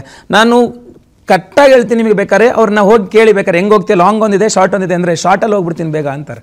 ಅದು ಅವರ ಮನಸ್ಥಿತಿ, ಆಯಿತಾ? ಯಾವ್ದು ಈಸಿ ಆಗುತ್ತೆ, ಯಾವ್ದು ಕಡಿಮೆ ಇದೆ ಅದರಲ್ಲೇ ಮಾಡ್ಕೊಂಬೋಣ ಅನ್ನೋ ಥರ. ಬಟ್ ಇವ್ರು ಯಾವುದೇ ಆಗಲಿ, ಶಾರ್ಟ್ ದಾರಿನೋ ಲಾಂಗ್ ದಾರಿನೋ ಯಾವ್ದಾರು ಒಟ್ಟ ಬೆಟ್ಟನ ನಡ್ಕೊಂಡು ಮೇಲೆ ಹತ್ತಬೇಕು, ಹತ್ತಿ ಸ್ವಾಮಿಯ ದರ್ಶನ ಮಾಡ್ಕೊಳ್ಬೇಕು. ಅದು ಯಾವುದಾದ್ರು ಬುಧವಾರ ದಿವಸನೇ ಮಾಡಬೇಕು, ಗೊತ್ತಾಯ್ತಲ್ವಾ? ಮಾಡಿದ್ರೆ ಅಲ್ಲಿ ಸ್ವಾಮಿಯಲ್ಲಿ ಹರಕೆ ಮಾಡಿಕೊಂಡ್ರೆ ಖಂಡಿತವಾಗಿ ಇವರಿಗೆ ಉತ್ತಮ ಉದ್ಯೋಗ, ಅಥವಾ ಮಾತ್ರ ಉದ್ಯೋಗದಲ್ಲೇ ಒಂದು ಅಭಿವೃದ್ಧಿ, ಅಥವಾ ಬೇರೆ ಯಾವ್ದಾದ್ರು ಒಂದು ಒಳ್ಳೆ ಉದ್ಯೋಗ, ಎರಡರಲ್ಲೊಂದಂತೂ ಖಂಡಿತ ಸಿಗುತ್ತೆ. ಇವರಿಗೆ ಕೆಲವಿಷ್ಟು ಸಲ ಪೇಷನ್ಸ್ ಯಾಕೆ ಕಳ್ಕೊಂತಾರೆ ಇವರು ಅಂದರೆ, ಇವರು ಮಾಡದೇ ಇರುವ ತಪ್ಪನ್ನು ಇವ್ರ ಮೇಲೆ ಹೊರಿಸಲಾಗುತ್ತೆ. ಎರಡನೇದಾಗಿ ಇವರು ಎಲ್ಲಿ ಅಲರ್ಟ್ ಆಗಿರಬೇಕು ಅಲ್ಲಿ ಅಲರ್ಟ್ ಆಗಿರಲ್ಲ. ಆದ್ರಿಂದ ಮೇಲಿಂದ ಮೇಲೆ ಅವರಿಗೆ ಬೈತಾರೆ, ಅಂದ್ರೆ ಅವಮಾನ ಮಾಡ್ತಾರೆ. ಏನು ಅಷ್ಟು ಗೊತ್ತಲ್ಲ ನಿನಗೆ ಅನ್ನೋ ಥರ. ಇವ್ರಿಗದು ಇನ್ಸಲ್ಟ್ ಅನ್ಸುತ್ತೆ, ನನಗೆ ಇನ್ಸಲ್ಟ್ ಮಾಡ್ದ ಇವನು ಅಂತ. ಸೊ ಇವರಿಗೆ ಈ ಜಾಬ್ ಬೇಡ, ಇನ್ಸಲ್ಟ್ ಮಾಡಿಸ್ಕೊಳ್ಳುವಂಥ ಜಾಬ್ ನನಗೆ ಬೇಡ ಅಂತ ಇವರಿಗೆ ಒಳಗಡೆಯಿಂದ ಇದು ಬರುತ್ತೆ. ಅದಕ್ಕೆ ಅವರು ಸಡನ್ನಾಗಿ ಕೆಲಸ ಬಿಡ್ತೆ ಅಂದರೆ, ನೀವು ಹೆಂಗಸ್ರ ಮನೇಲಿ ಇದ್ದವ್ರು ಗಲಾಟೆ ಮಾಡ್ತಿರಲ್ಲ, ಸೊ ಫಸ್ಟ್ ನಿಮ್ಮ ಮೈಂಡ್ ಮ್ಯಾನಿಪುಲೇಟ್ ಮಾಡಬೇಕು. ಅವರು ನನಗೆ ಅಷ್ಟು ಹಿಂಸೆ ಆಗ್ತದೆ, ಇಷ್ಟು ಹಿಂಸೆ ಆಗ್ತದೆ, ಕಷ್ಟ ಆಗ್ತದೆ ಅಂತ. ಅಯ್ಯೋ ನಮ್ಮ ಯಜಮಾನ್ರಿಗೆ ಕಷ್ಟ ಆಗ್ತದೆ, ಬಿಡಿ ಬೇರೆ ಕೆಲಸ ಹೋಗೋಣ, ಹುಡುಕಿ ಹೆಂಗಾರೆ ಅಂತ ಅದೆಲ್ಲ ಇರುತ್ತೆ, ಆಯ್ತಲ್ವಾ? ಸೊ ಅವ್ರ ಮನಸ್ಥಿತಿ ಅದು, ಅವ್ರ ಮೈಂಡ್ ಸೆಟ್ ಅದು, ಆಯ್ತಾ? ಸೊ ಆದ್ದರಿಂದ ಆಯಿತು, ಅವ್ರಂತಲೇ ನಾವು ಒಪ್ಕೊಂಡ್ರೆ, ಅವ್ರು ವೆಂಕಟೇಶ್ವರನ ದರ್ಶನ ಹಂಗೆ ಮಾಡಿದ್ರೆ ಖಂಡಿತವಾಗಿ ಅವ್ರಿಗೆ ಒಂದು ಒಳ್ಳೆ ಜಾಬ್ ಸಿಗುತ್ತೆ. ಒಳ್ಳೆಯದಾಗಲಿ. ನಮಸ್ಕಾರ. ಧನ್ಯವಾದ ಶೈಲಜಾ ಅವರೇ ಕಾರ್ಯಕ್ರಮಕ್ಕೆ ಕರೆ ಮಾಡಿದ್ದಕ್ಕೆ. ಗುರುಜಿ, ವಿವಾಹ ವಿಳಂಬ ಆಗ್ತಾ ಇರತ್ತೆ, ವಿವಾಹದಲ್ಲೂ ಕೂಡ ಸಾಕಷ್ಟು ಸಮಸ್ಯೆಗಳಾಗ್ತಾ ಇರತ್ತೆ, ಯಾಕೆ ಹೀಗೆ, ಮತ್ತೆ ಪರಿಹಾರ ಏನು? ನೋಡಿ, ಆಶ್ಲೇಷ ಬಲಿ ಪೂಜೆಯ ಬಗ್ಗೆ ನೀವು ಕೇಳಿದಾಗ ನಾನು ಹೇಳಿದಾಗ ಅದನ್ನೇ ಹೇಳಿದಂಥದ್ದು. ವಿವಾಹ ಅಂತಾನೆ ಅಲ್ಲ, ಸಂತಾನನೂ ಆಗಿರ್ತದೆ. ಮದುವೆ ಆದಮೇಲೆ ಸಂತಾನ, ಮದುವೆಗಿನ್ನ ಮುಂಚೆ ಉದ್ಯೋಗ, ವ್ಯಾಪಾರ, ವ್ಯವಹಾರ, ಆರೋಗ್ಯ, ಅದು ಎಲ್ಲದೂ ಸಮಸ್ಯೆ ಆಗ್ತಕ್ಕಂಥದ್ದು ಸರ್ಪದೋಷದಿಂದಾಗಿ ಆಗುವಂಥದ್ದು. ಎರಡನೇದಾಗಿ ವೈಯಕ್ತಿಕ ಜಾತಕದಲ್ಲಿ ಏನಾದರೂ ಸಪ್ತಮಾಧಿಪತಿ ಚೆನ್ನಾಗಿಲ್ಲ ಅಂದರೆ, ಸಪ್ತಮಕ್ಕೆ ಏನಾದ್ರು ಪಾಪಗ್ರಹಗಳ ದೃಷ್ಟಿ ಇದ್ದರೆ, ಇದೆಲ್ಲ ಇದ್ದಾಗೂ ಸಹ ಮದುವೆ ಆಗಲ್ಲ, ಸಮಸ್ಯೆ ಆಗುತ್ತೆ. ಏನಾಗುತ್ತೆ, ಒಂದು ಒಳ್ಳೆಯ ಇದೇ ಸಿಗೋದಿಲ್ಲ, ಆಪ್ಷನ್ಸೇ ಸಿಗಲ್ಲ. ಹುಡುಕ್ತಾನೆ ಇದೀವಿ ಗುರುಗಳೇ, ಯಾರೂ ಸಿಗ್ತಾನೆ ಇಲ್ಲ ಅಂತಾರೆ. ಅಥವಾ ಹುಡುಗಿ ಸರಿಯಾಗಿ ಸಿಗ್ತಾ ಇಲ್ಲ, ಹುಡುಗ ಸರಿಯಾಗಿ ಸಿಗ್ತಾ ಇಲ್ಲ, ಇಲ್ಲ ಸಿಕ್ಕಿದಾಗ ಅವ್ರೇನೋ ಹೇಳಿದ್ದಕ್ಕೆ ಇವ್ರು ಹ್ಞೂ ಅಂತಾರೆ, ಇವ್ರೇನೋ ಹೇಳಿದ್ದಕ್ಕೆ ಅವರು ಹ್ಞೂ ಅಂತಾರೆ. ಇವರು ಬಗ್ಗಲ್ಲ ಅವರು ಬಗ್ಗಲ್ಲ, ನಾವ್ ಯಾಕೆ ಗಣ್ಣವ್ರು ಬಗ್ಬೇಕು ಅಂತ. ಅವರು ಈಗಲೇ ಬಗ್ತಾರೆ, ನಾಳೆ ನಮ್ಮ ಮನೆ ಹೆಣ್ಣು ಅವ್ರು ಕೊಟ್ಬಿಟ್ಟು ಅವ್ರು ಹೆಂಗೆ. ಸೊ ಇದೇನು ಮಿಸ್ ಮ್ಯಾಚ್ ಆಗುವಂಥದ್ದು. ಇಲ್ಲಿ ಕಾರಣಗಳೇನಂತಂದ್ರೆ ಇವರ ಸರ್ಪದೋಷಗಳಾಗಿರುತ್ತೆ, ಇವರ ವೈಯಕ್ತಿಕ ಜಾತಕದಲ್ಲಿ ಸಪ್ತಮಾಧಿಪತಿಯ ದೋಷ ಆಗಿರುತ್ತೆ, ಅಥವಾ ಕೆಲವಿಷ್ಟು ಹರಕೆಗಳು ಹಿಂದೆ ಮಾಡಿಬಿಟ್ಟಿರ್ತಾರೆ ಆಯ್ತಾ. ಅದನ್ನು ವಾಗ್ದೋಷ ಅಂತೀವಿ, ಪ್ರಾಗಾರಾಧಿತ ದೇವತಾ ಕೋಪ, ವಾಗ್ದೋಷ ಇತ್ಯಾದಿಗಳು ಪ್ರಶ್ನೆಶಾಸ್ತ್ರದಲ್ಲಿ ಬರ್ತದೆ. ಇವರು ಕೆಲಸ ಸಿಗೋಕ್ಕಿಂತ ಮುಂಚೆ ಸ್ವಾಮಿ ನಂಗೆ ಕೆಲಸ ಸಿಕ್ಕಿದ್ರೆ ನಾನು ಅಲ್ಲಿ ಬಂದ್ಬಿಟ್ಟು ಹಂಗೆ ಮಾಡ್ತೀನಿ, ಇಲ್ಲಿ ಬಂದು ಹಿಂಗೆ ಮಾಡ್ತೀನಿ ಅಂತ ಹೇಳಿರ್ತಾರೆ. ಕೆಲಸ ಸಿಕ್ಕಿದ ಮೇಲೆ ಅದ್ರ ಬಗ್ಗೆ ಮರ್ತೋಗ್ಬಿಟ್ಟಿರ್ತಾರೆ. ಆಮೇಲೆ ಯಾರು ನೆನ್ಪು ಮಾಡಿದ್ರು ಕೂಡ ಹೋಗ್ಬೇಕು ಅದು ತುಂಬಾ ದೂರ ಅಂತ ಯೋಚನೆ ಮಾಡ್ತಾ ಇದ್ದೀನಿ, ಹಿಂಗೆ ಸುಮ್ಮನೆ ರೀಸನ್ಸ್ ಕೊಟ್ಕೊಂಡು ಹೋಗೋದು. ಇದರಿಂದ ಏನಾಗುತ್ತೆ, ಅಲ್ಲಿರೋ ದೇವರಿಗೆ ಸಿಟ್ಟು ಬರುತ್ತೆ. ಸೊ ನಿನ್ ತಡೆ ನಿನ್ಗೆಲ್ಲ ಮುಂದಿನ ಫ್ಯೂಚರ್ ಕಟ್ ಮಾಡಿದ್ರೆ ಸಂಕಟ ಬಂದಾಗ ವೆಂಕಟರಮಣ ಅಲ್ವಾ. ಸೊ ನಿಮ್ಮ ಬಾಯಲ್ಲಿ ಬಂದಿ ಎಲ್ಲರಿಗೂ ಗೊತ್ತಿರುವಂತ ವಿಚಾರ ಅದು. ಸೊ ಆದ್ರಿಂದ ಅದನ್ನ ಅವರು ರೂಢಿ ಮಾಡ್ಕೊಂಡ್ಬಿಟ್ಟಿರ್ತಾರೆ. ಸೊ ಕಷ್ಟ ಕೊಟ್ರೇನೆ ನೆನಪಾಗೋದು ಅಂತ ಹೇಳಿ ದೇವರು ಒಂದು ಕಷ್ಟ ಕೊಡ್ತಾನೆ, ಮದುವೆ ಆಗೋದಿಲ್ಲ, ಅದು ಯಾವುದೋ ಒಂದು ಫೈನಲೈಸ್ ಆಗೋದಿಲ್ಲ, ಇದೆಲ್ಲ ಆಗಿದಾಗ ಸಮಸ್ಯೆ ಆಗುತ್ತೆ. ಈಗ ಸಂತಾನಕ್ಕೂ ಬರೋಣ ಬೇಕಾದ್ರೆ ನಾವು ನೆಕ್ಸ್ಟ್ ಸಂತಾನ ಅಂತ ಇಟ್ಕೊಂಡ್ರು ಸಂತಾನದ ವಿಚಾರದವ್ರು ಇದೇ ಥರದ ಪ್ರಾಬ್ಲಮ್ ಆಗ್ತಾ ಇರುವಂಥದ್ದು. ಇದರಲ್ಲಿ ಸಂತಾನ ಅಂದಾಗ ಮಾತ್ರ ನಾವು ಎರಡೂ ಜಾತಕವನ್ನು ನೋಡಬೇಕಾಗತ್ತೆ, ಇದು ಬಹಳ ಇಂಪಾರ್ಟೆಂಟು. ಎಷ್ಟೋ ಜನ ಮಾಡೋ ತಪ್ಪೇನಪ್ಪ ಅಂದರೆ, ಈಗ ನಾವು ಲೈವಲ್ಲಿ ಇದ್ದಾಗೂ ಸಹ ಕೆಲವರು ಕೇಳ್ತಾರೆ ಕೊಟ್ಬಿಟ್ಟು, ಸ್ವಾಮಿ ನಂಗೆ ಮಕ್ಕಳಾಗ್ತಾ ಇಲ್ಲ, ಏನಕ್ಕೆ ಮಕ್ಕಳಾಗ್ತಾ ಇಲ್ಲ, ನಾವು ಮದುವೆ ಆಗಿ 2 ವರ್ಷ ಆಯಿತು, 3 ವರ್ಷ ಆಯಿತು, 5 ವರ್ಷ ಆಯಿತು, 10 ವರ್ಷ ಆಯಿತು, ಮಕ್ಕಳಾಗ್ತಾ ಇಲ್ಲ. ನಾನು ಹೇಳೋದಂಥದ್ದು ಚಿಟಿಕೆ ಹೊಡಿಬೋದು ಅಷ್ಟೇ, ಒಂದು ಬೆರಳಲ್ಲಿ ಚಪ್ಪಾಳೆ ಆಗಬೇಕಂದ್ರೆ 2 ಕೈಯೇ ಬೇಕು. ಸೊ ಸಂತಾನ ಅಂತಂದಾಗ ನಾವು ಎರಡೂ ಜಾತಕವನ್ನು ನೋಡಬೇಕಾಗತ್ತೆ. ಗಂಡನ ಜಾತಕದಲ್ಲಿ ಪಂಚಮಾಧಿಪತಿ ಚೆನ್ನಾಗಿದ್ದಾನ, ಪಂಚಮದಲ್ಲಿ ಪಾಪಗ್ರಹಗಳಿದೆಯಾ, ಪಂಚಮಾಧಿಪತಿಯ ಸ್ಟೇಟಸ್ ಏನು, ಗುರುಗ್ರಹ ನೀಚ ಸ್ಥಿತಿಯಲ್ಲಿ ಇದಾನ, ಎಲ್ಲದೂ ಅಲ್ಲೇ ಗೊತ್ತಾಗುವಂಥದ್ದು. ಹೆಂಡತಿಯ ಜಾತಕದಲ್ಲಿಯೂ ಸಹ ಏನು ಇದೆ ಸೇಮ್ ಇಲ್ಲೇನಿದೆ ಸೇಮ್ ಇಲ್ಲೇನಿದೆ. ಈ ಮದುವೆ ಮಾಡ್ಬೇಕಾದ್ರೆ ಬಹಳ ಜನ ಮಾಡುವಂಥದ್ದು ಏನಪ್ಪಾ ಅಂದ್ರೆ ಬರೇ ಹೆಸರು ಬಲ್ದ ಮೇಲೆ ಮದುವೆ ಮಾಡ್ಬಿಡೋದು, ಅಥವಾ ಇಷ್ಟು ಗಣಕೂಟ ಬರುತ್ತೆ ಅಂದ ತಕ್ಷಣ ಮದುವೆ ಮಾಡ್ಬಿಡೋದು ಅಲ್ಲ. ನಮ್ಮ ಜ್ಯೋತಿಷ್ಯ ಏನ್ ಹೇಳುತ್ತೆ ಅಂತಂದ್ರೆ 2 ಜಾತಕಗಳನ್ನ ಸೇರಿಸಬೇಕು, ಆ 2 ಜಾತಕದಲ್ಲಿ ಸಂತಾನ ಯೋಗ ಇದೆಯಾ ಅಂತ ನೋಡಬೇಕು, ಇದ್ರೆ ಮಾತ್ರ ಮದುವೆ ಮಾಡ್ಬೇಕು, ಎಲ್ಲರೂ ಮದುವೆ ಮಾಡಬಾರದು ಅಂತ ಹೇಳುತ್ತೆ. ನಾವು ಅಲ್ಲಿ ತನಕ ಹೋಗೋದೇ ಇಲ್ಲ. ನಾವು ಬರೇ ಹೆಸರು ಬಲ ಬಂತ ಮದುವೆ ಮಾಡಿಬಿಡು, ಆಮೇಲೆ ಏನು ಗಣಕೂಟ 18+ ಬಂದ್ಬಿಡ್ತಾ ಮದುವೆ ಮಾಡಿಬಿಡು ಅಂತ. ಆ ಜಾತಕದಲ್ಲಿ ವೈಧವ್ಯ ಯೋಗ ಇದೆಯಾ, ಆ ಜಾತಕದಲ್ಲಿ ಗಂಡ ಹೆಂಡ್ತಿನ ಬಿಡೋ ಯೋಗ ಇದೆಯಾ. ಈಗ ಯಾವುದೋ ಗಂಡಸಿನ ಜಾತಕದಲ್ಲಿ ಅವನು ಮದುವೆ ಆದ ಹುಡುಗಿ ಸಫರ್ ಆಗ್ತಾಳೆ, ಅನುಭವಿಸ್ತಾಳೆ, ಕಷ್ಟ ಅನುಭವಿಸ್ತಾಳೆ ಅಂತಿದ್ರೆ ಅವನು ಅದೇನೋ ನೋಡ್ದೇನೆ 20 ಗುಣ ಬಂದ್ಬಿಡ್ತು ಅಂತ, 18, 20, 32 ಗುಣ ಬಂದ್ಬಿಡ್ತು ಅಂತ ಮದುವೆ ಆಗ್ಬಿಟ್ರೆ ಅನುಭವಿಸೋರು ಅವರೇ ಆಗಿರ್ತಾರೆ. ಅವಶ್ಯ ಅನುಭೋಕ್ತವ್ಯ ಮಾಡ್ಕೊಂಡ್ಮೇಲೆ ಅನುಭವಿಸ್ಲೇಬೇಕು ಅದನ್ನ. ಸೊ ಹೀಗೆ ಅವರೇ ಸ್ವಯಂಕೃತ ಅಪರಾಧದಲ್ಲಿ ಕೆಲವಿಷ್ಟು ತಪ್ಪುಗಳನ್ನು ಮಾಡ್ಕೊಂಡ್ಬಿಡ್ತಾರೆ. ಸೊ ಈಗ ಇದನ್ನೆಲ್ಲ ಮ್ಯಾಚ್ ಮಾಡಬೇಕು ಅಂತ ನಾವು 2 ಜಾತಕ ನೋಡಬೇಕಾಗತ್ತೆ. ಏನಾಗಿದೆ, ಕೆಲವಿಷ್ಟು ಜಾತಕದಲ್ಲಿ ಶುಕ್ರ ನೀಚ ಸ್ಥಿತಿಯಲ್ಲಿ ಇರ್ತಾನೆ. ನಾನು ಅವ್ರಿಗೆ ಹೇಳ್ತೀನಿ ನೋಡ್ರಿ, ಇವ್ರಿಗೆ ಸಂತಾನ ಹೋಮ ಪೂಜೆ ಮಾಡಿದ್ರೆ ಆಗುವಂಥದ್ದಲ್ಲ, ಇವ್ರಿಗೆ ಟ್ರೀಟ್ಮೆಂಟ್ ಕೊಡಿಸ್ಬೇಕು, ಇವ್ರಿಗೆ ಸ್ಪರ್ಮ್ ಕೌಂಟ್ಸ್ ತುಂಬಾ ಕಡಿಮೆ ಇದೆ ಅಂತ. ಯಾಕೆಂದ್ರೆ ಶುಕ್ರ ನೀಚ ಇದ್ದವರಿಗೆ ಸ್ಪರ್ಮ್ ಕೌಂಟ್ಸ್ ಕಡಿಮೆ ಇರುತ್ತೆ, ಅವ್ರಿಗೆ ಯಾವ್ದು ಇಂಟ್ರೆಸ್ಟ್ ಇರಲ್ಲ, ಅವರಿಗೆ ದಾಂಪತ್ಯ ಸುಖದಲ್ಲೇ ಲೈಂಗಿಕತೆಯಲ್ಲೇ ಇಂಟ್ರೆಸ್ಟ್ ಇರೋದಿಲ್ಲ, ಅವ್ರಿಗೆ ಮಕ್ಕಳಾಗಿ ಸಾಧ್ಯನೇ ಇಲ್ಲ. ಎರಡನೇದು ಅದೇ ಸ್ತ್ರೀ ಜಾತಕದಲ್ಲಿ ಎಗ್ ಕೌಂಟ್ ಪ್ರಾಬ್ಲಮ್ ಇದೆ, ಇವ್ರಿಗೆ ಕೆಲವರಿಗೆ ಕುಜ ನೀಚ ಸ್ಥಿತಿಯಲ್ಲಿ ಇರ್ತಾನೆ. ನಾನು ಜಾತಕ ನೋಡಿದ ತಕ್ಷಣ ಹೇಳ್ತೇನೆ, ಇವ್ರಿಗೆ ಪೀರಿಯಡ್ಸ್ ಪ್ರಾಬ್ಲಮ್ ಅಲ್ರಿ, ಇವ್ರಿಗೆಲ್ಲ ಆಗುತ್ತೆ ಪೀರಿಯಡ್ಸ್ ಡೈರೆಕ್ಟ್ ರಿಲೇಟೆಡ್ ಟು ಗರ್ಭಕೋಶ. ಅದು ಇವ್ರು ಪೀರಿಯಡ್ ಪ್ರಾಬ್ಲಮ್ ಸರಿ ಮಾಡಿ ಆಮೇಲೆ ಸಂತಾನ ಆಗುತ್ತೆ, ಮಿಕ್ಕಿದ ದೋಷಗಳು ಆಮೇಲೆ ನೋಡ್ಕೊಳ್ಳೋಣ ಅಂತ ಫಸ್ಟ್ ಅವರಿಗೆ ಟ್ರೀಟ್ಮೆಂಟ್ ಕೊಡಿಸಿ. ಇಂಗ್ಲಿಷ್ ಟ್ರೀಟ್ಮೆಂಟ್ ಇಲ್ಲ, ನಿಮಗೆ ಯಾವುದೇ ಸ್ತ್ರೀಯರ ಒಂದು ಮಾಸಿಕ ಋತುಚಕ್ರ ವ್ಯತ್ಯಾಸ ಆಯಿತು, 20+ ಡೇಸ್ ಅದು ಆಗಲಿಲ್ಲ, 3 ತಿಂಗಳಿಗೆ ಒಂದ್ಸಲ ಆಗ್ಬೇಕಾದ್ರು ಸಿಕ್ಕಾಪಟ್ಟೆ ಪ್ರಾಬ್ಲಮ್ ಆಗ್ತಾ ಇದೆ ಅಂದ್ರೆ ಇಟ್ಸ್ ನಾಟ್ ಬಿಕಾಸ್ ಆಫ್ ಅದಕ್ಕೆ ಇಂಗ್ಲಿಷ್ನಲ್ಲಿ ಯಾವುದೇ ಮೆಡಿಸಿನ್ಸ್ಗಳಿಲ್ಲ. ಅಂದ್ರೆ ಅದನ್ನ ಶಾಶ್ವತ ಪರಿಹಾರ ಯಾವ ಡಾಕ್ಟರ್ ಮಾಡಲ್ಲ. ನನ್ನ ಸೀನಿಯರ್ ಗೈನಕಾಲಜಿಸ್ಟ್ ಹತ್ರ ಕ್ವಶನ್ ಕೇಳ್ಬಿಟ್ಟೆ, ಇದಕ್ಕೆ ಪರ್ಮಿಷನ್ ಇಲ್ಲ, ಇದು ಇಷ್ಟೇ ಇರೋದು ಅಂತ ಹೇಳಿದ್ರು ಅವರು. ಸೊ ಅದಕ್ಕೆ ಶಾಶ್ವತ ಪರಿಹಾರ ಇರೋದು ಆಯುರ್ವೇದದಲ್ಲಿ. ಸೊ ನಾನು ಅವ್ರಿಗೆ ಹೇಳ್ತಾ ಇರ್ತೇನೆ, ಒಳ್ಳೆ ಆಯುರ್ವೇದ ಡಾಕ್ಟರ್ನ ಕನ್ಸಲ್ಟ್ ಮಾಡಿ ಒಂದು ಚಿಕಿತ್ಸೆಗಳೇನಿದೆ ಅಂತ ತಗೊಳ್ಳಿ, ಹಳ್ಳಿ ನಾಟಿ ಔಷಧಿಗಳನ್ನು ತಗೊಳ್ಳಿ. ಇವತ್ತು ನಮ್ಮ ಭಾರತ ದೇಶದಲ್ಲಿ ಅಷ್ಟು ಅದ್ಭುತವಾದ ನಾಟಿ ಔಷಧಿಗಳಿದಾವೆ. ಸೊ ಅಂಥದ್ದು ತಗೊಂಡು ರೆಡಿ ಆಗಿ ಅಂತ ನಾನು ಹೇಳ್ತೇನೆ. ಅದರಿಂದ ಅವರವರ ವೈಯಕ್ತಿಕ ಜಾತಕಗಳತ್ತೆ ಏನಾಗುತ್ತೆ ಏನಾಗಲ್ಲ ಅನ್ನುವಂಥದ್ದು. ಎಸ್ ಗುರುಜಿ, ಮತ್ತೆ ಮಾತಾಡ್ತೀನಿ. ಕಾರ್ಯಕ್ರಮದಲ್ಲಿ ಕರೆ ಇದೆ, ರೇಖಾ ಅಂತ ಕರೆ ಮಾಡಿದ್ದಾರೆ. ನಮಸ್ತೆ ರೇಖಾ ಅವರೇ. ನಮಸ್ತೆ ಮೇಡಮ್. ಯಾರ ಬಗ್ಗೆ ಕೇಳಬೇಕಾಗಿತ್ತು? ನನ್ನ ಮಗಳ ಬಗ್ಗೆ. ಓಕೆ, ಮಗಳ ಹೆಸರು ಮತ್ತೆ ಹುಟ್ಟಿದ ದಿನಾಂಕ, ಹುಟ್ಟಿದ ಸಮಯವನ್ನ ತಿಳಿಸಿಮ್ಮ. ಮೇಡಮ್ ಇನ್ನೂ ಹೆಸರಿಟ್ಟಿಲ್ಲ. ಓಕೆ. ಹುಟ್ಟಿದ ಡೇಟ್ ಬಂದು 22/1/2023 ರಾತ್ರಿ 8:12. ಓಕೆ, ಹುಟ್ಟಿದ ದಿನಾಂಕವನ್ನ ಮತ್ತೊಮ್ಮೆ ಹೇಳಿ. 22/1/23. ಓಕೆ, ಸಮಯ ರಾತ್ರಿ 8:12. ಓಕೆ, ಗುರುಜಿ ಇದ್ದಾರೆ, ನಿಮ್ಮ ಪ್ರಶ್ನೆ ಕೇಳಿ. ಅಮ್ಮ ನಮಸ್ತೆ. ಸರ್ ನಮಸ್ತೆ. ಭಾನುವಾರ ಹುಟ್ಟಿದ್ದು ರಾತ್ರಿ 8:12 ಅಂತಂದ್ರೆ ಶ್ರವಣ ನಕ್ಷತ್ರ, ಮಕರ ರಾಶಿ ಆಗ್ತದೆ, ಹಾಗೂ ಸಿಂಹ ಲಗ್ನ. ಏನ್ ವಿಚಾರ ನೋಡ್ಬೇಕಾಯ್ತು ಈ ಜಾತಕ? ಅವ್ರ ಫ್ಯೂಚರ್ ಬಗ್ಗೆ ಸರ್. ಹೆಸರು ಕಲೆಕ್ಟ್ ಮಾಡಿದೀವಿ, ಸುಭಿಕ್ಷಾ ಅಂತ. ಚೆನ್ನಾಗಿದ್ಯಾ, ಫ್ಯೂಚರ್ ಇದೆಯಾ ಅದ್ರಲ್ಲಿ ಅಂತ ಹೇಳಿ. ಏನಂದ್ರೆ ಅವ್ರ ಹೆಸರು ಏನ್ ಇಡಬೇಕು ಅಂತ ಹೇಳಿದಿರಿ ಅಂತನಾ? ಸರ್ ಸುಭಿಕ್ಷಾ ಅಂತ. ಸುಭಿಕ್ಷಾ ಅಂತ. ಸರ್ ಸುಭಿಕ್ಷಾ. ಸುಭಿಕ್ಷಾ ಹೆಸರು ಚೆನ್ನಾಗಿದೆ. ಅದ್ರ ಫೀಚರ್ ಇದೆಯಾ ಏನು ಅಂತ ನೋಡ್ಬಿಟ್ಟು ಹೇಳಿ ಸರ್. ಅಲ್ಲ, ಹೆಸರು ಚೆನ್ನಾಗಿದೆ ನೋಡಿ. ನಾಮಕರಣದ ವಿಚಾರದಲ್ಲಿ ನಿಮಗೆ ಹೇಳ್ತೇನೆ. ಒಂದು ಹೆಸರಿನಲ್ಲಿ ನಿಮಗೆ 4-5 ಥರ ಹೆಸರು ಬರುತ್ತೆ. ಒಂದು ಜನ್ಮ ನಕ್ಷತ್ರ, ಅಂದರೆ ಇವಾಗ ಈ ಹುಡುಗಿಗೆ ಅದು ಶ್ರವಣ ನಕ್ಷತ್ರ, 3ನೇ ಪಾದಕ್ಕೆ ಯಾವ ಅಕ್ಷರ ಬರ್ತದೆ ಅಂತ ನೋಡಿಕೊಂಡು ಆ ಅಕ್ಷರದಲ್ಲಿ ಹೆಸರಿಡ್ತಕ್ಕಂಥದ್ದು. ಎರಡನೇದು ಬಂದು ಅವರ ಮಾಸರಾಮ ಅಂತ ಬರುತ್ತೆ. ಮಾಸನಾಮ ಅಂದರೆ ಹುಡುಗಿ 12 ಹುಡುಗಿ ಹೆಸರುಗಳು 12 ಹುಡುಗನ ಹೆಸರುಗಳು ಇರುತ್ತೆ. ಸೊ ಇವರು ಯಾವ ಮಾಸದಲ್ಲಿ ಹುಟ್ಟಿದ್ದಾರೆ ಆ ಮಾಸಕ್ಕೆ ಒಂದು ಹೆಸರು ಅಂತ ಇರುತ್ತೆ, ಆ ಹೆಸರನ್ನ ಇಡ್ತಕ್ಕಂಥದ್ದು. ಮೂರನೇದು ಬಂದು ಕುಲದೇವತಾ ನಾಮ ಅಂತ, ನಿಮ್ಮ ಮನೆ ದೇವರ ಹೆಸರು ಇಡ್ತಕ್ಕಂಥದ್ದು. ಇನ್ನೊಂದು ಬಂದು ವ್ಯಾವಹಾರಿಕ ನಾಮ ಅಂತ, ಅಂದರೆ ಅವರೊಂದಿಗೆ ವ್ಯವಹರಿಸಲು ಇರ್ತಕ್ಕಂಥ ಹೆಸರು ಅಂತ, ಆಯ್ತಾ. ಆಮೇಲೆ ಇನ್ನು ಕೆಲವರು ಅವರ ತಾತನ ಹೆಸರು ಮೊಮ್ಮಗನಿಗೆ ಇಡ್ತಕ್ಕಂಥ ಕ್ರಮವೂ ಸಹ ಇದೆ. ಇಲ್ಲಿ ನಾವು ಅರ್ಥ ಮಾಡ್ಕೊಳ್ಬೇಕಾಗಿದ್ದೇನಪ್ಪ ಅಂತಂದರೆ, ವ್ಯವಹಾರ ನಾಮಕ್ಕೂ ನಕ್ಷತ್ರ ನಾಮಕ್ಕೂ ಮಧ್ಯದಲ್ಲಿ ಇರುವಂತಹ ಡಿಫ್ರೆನ್ಸಸ್ನ ನಿಮ್ಗೆ ಮರ್ತೋಗ್ಬಿಡ್ತಾರಲ್ಲ. ಈ ನಕ್ಷತ್ರ ನಾಮ ಅನ್ನುವಂಥದ್ದು ಕಾನ್ಸೆಪ್ಟ್ ಶುರುವಾಗಿದ್ದರೆ ಹಿನ್ನೆಲೆ ಅರ್ಥ ಮಾಡ್ಕೊಳ್ಬೇಕು. ಈಗ ನೀವು ಹೇಳಿದ ತಕ್ಷಣ ನಾನು within a fraction of seconds ಅವ್ರ ಜಾತಕವನ್ನು ನನ್ನ ಮೊಬೈಲಲ್ಲಿ ಟಪ ರೆಡಿ ಮಾಡಿಬಿಟ್ಟು ನಾನು ಹೇಳಿಬಿಟ್ಟೆ, ಆಯಿತಾ. ಈಗ ನೀವು ಒಂದು 500,000 ವರ್ಷಗಳ ಹಿಂದೆ ಹೋಗಿ, ಅಷ್ಟು ಹಿಂದೆ ಏನೂ ಇರಲಿಲ್ಲ. ಬಟ್ ಜ್ಯೋತಿಷ್ಯ ಅನ್ನುವಂಥದ್ದು ಸಮಾಜದ ಕಟ್ಟಕಡೆಯ ವ್ಯಕ್ತಿಗೂ ತಲುಪಬೇಕು ಅಂತ ಇದ್ದಾಗ ಅವಾಗ ಕೂತ್ಕೊಂಡು ಯೋಚನೆ ಮಾಡಿದ್ರು ಪ್ರಾಜ್ಞರು, ಇದಕ್ಕೊಂದು ನಾವು ರೆಡಿ ಮಾಡಬೇಕು, ಏನಾದ್ರು ಒಂದು ಥೀಮ್ ರೆಡಿ ಮಾಡಬೇಕು, ಥಿಯರಿ ರೆಡಿ ಮಾಡಬೇಕು ಅಂತ. ಸೊ ಆವಾಗ ನಕ್ಷತ್ರಗಳಿಗೆ ಇಂತಿಷ್ಟು ಅಕ್ಷರಗಳು ಅಂತ ಕೊಟ್ಟರು. ಆ ಯಾವುದೇ ಒಬ್ಬ ವ್ಯಕ್ತಿ, ಬಡವನಾಗಿರಲಿ ಬಲ್ಲಿಗನಾಗಿರಲಿ ಯಾರೇ ಆಗಿರಲಿ, ಆ ಇಡೀ ಊರಿನಲ್ಲಿ ಯಾವುದೋ ಒಂದಿಷ್ಟು ಬ್ರಾಹ್ಮಣರ ಮನೆ ಯಾವುದೋ ಇರ್ತದೆ, ಪುರೋಹಿತರ ಮನೆ ಅಂತ, ಮಗು ಹುಟ್ಟಿದಾಗ ಅವ್ರ ಹತ್ರ ಹೋಗ್ತಿದ್ರು, ನೋಡಿ ಇಂಥ ದಿವಸ ಅಥವಾ ಇಂಥ ಮಾಸ, ಇಂಥ ಪಕ್ಷ, ಇಂಥ ತಿಥಿ ಮಗುವಾಗಿದೆ, ಏನು ಹೆಸರಿಡೋಣ ಅಂತ. ಅವರು ಆ ಮಾಸದ ಆ ಪಕ್ಷದ ಆ ತಿಥಿಯಲ್ಲಿ ಯಾವ ನಕ್ಷತ್ರ ಇತ್ತು ಅಂತ ನೋಡಿಕೊಂಡು ಅದು ಎಷ್ಟು ಘಳಿಗೆಯಲ್ಲಿ ಹುಟ್ಟಿದ್ದಾರೆ, ಸೂರ್ಯೋದಯದ ಎಷ್ಟು ಘಟಿ ಅಂತ, ಘಟಿ ವಿಘಟಿಯಲ್ಲಿ ಇತ್ತು. ನಮಗೆಲ್ಲ ಇದು ಸೆಕೆಂಡ್ಸು ಅವರ್ಸ್ ಇದೆಲ್ಲ, ಈಗ ಘಟಿ ವಿಘಟಿ ಅಂದ್ರೆ ಬೇರೆ, ಆಯ್ತಾ. ಆ ಘಟಿ ವಿಘಟಿಗಳಲ್ಲಿ ಎಷ್ಟು ಘಟಿಗೆ ಜನನ ಆಗಿದೆ ಅಂತ ನೋಡಿಕೊಂಡು ಅವರು ಆ ನಕ್ಷತ್ರದ ಮೇಲೆ ಒಂದು ಹೆಸರು, ಇಂಥ ಅಕ್ಷರದಿಂದ ಇಡಪ್ಪ ಅಂತಿದ್ರು. ಆವಾಗ ಉದಾಹರಣೆಗೆ ಯಾವುದೋ ಒಂದು ಮ ಅಕ್ಷರ, ಸಿಂಹ ರಾಶಿಯಲ್ಲಿ ಯಾರೋ ಹುಟ್ಟಿದ್ದಾರೆ, ಮ ಅಕ್ಷರದಿಂದ ಹೆಸರಿಡು ಅಂತ ಹೇಳ್ಬಿಟ್ರು. ಹೇಳಿದ ತಕ್ಷಣ ಅವ್ರು ಏನು ಮಾಡ್ತಿದ್ರು, ಆ ಮ ಅಂತ ಹೆಸರು ಇಡ್ತಿದ್ರು. ಅವ್ರು ದೊಡ್ಡವರಾದ, ಆ ಮಗು ದೊಡ್ಡ ಆದ್ಮೇಲೆ ಏನಾದ್ರು ಒಂದು ಸಮಸ್ಯೆ ಬಂದಾಗ ಜ್ಯೋತಿಷ್ಯ ಕೇಳಲಿಕ್ಕೆ ಬಂದ, ನಿನ್ನ ಹೆಸರೇನು ಅಂತಿದ್ರು.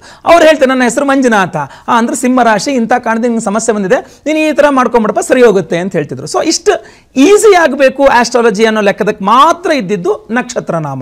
ಸೊ ನೀವು ನಿಮ್ಮ date of birth, time, place, ಇದು 3 ಕರೆಕ್ಟಾಗಿ ಗೊತ್ತಿದೆ ಅಂತಂದಾಗ ನೀವು ಏನು ಬೇಕಾದರೂ ಹೆಸರಿಟ್ಕೋಬಹುದು. ಆದ್ರೆ ಒಂದು ವಿಕೃಷ್ಟ ವಿಕಾರ ಹೆಸರುಗಳು ಬೇಡ. ಈ ಸುಭಿಕ್ಷಾ ಅನ್ನೋ ಹೆಸರು ತುಂಬ ಚೆನ್ನಾಗಿದೆ, ಒಳ್ಳೆಯ ಹೆಸರು. ನೀವು ನಕ್ಷತ್ರ ಇತ್ಯಾದಿಗಳು ನೋಡ್ಲಿಕ್ಕೆ ಹೋಗಬೇಡಿ, ಖಂಡಿತವಾಗಿ ಇಡಿ ನೀವು, ಆಯ್ತಾ.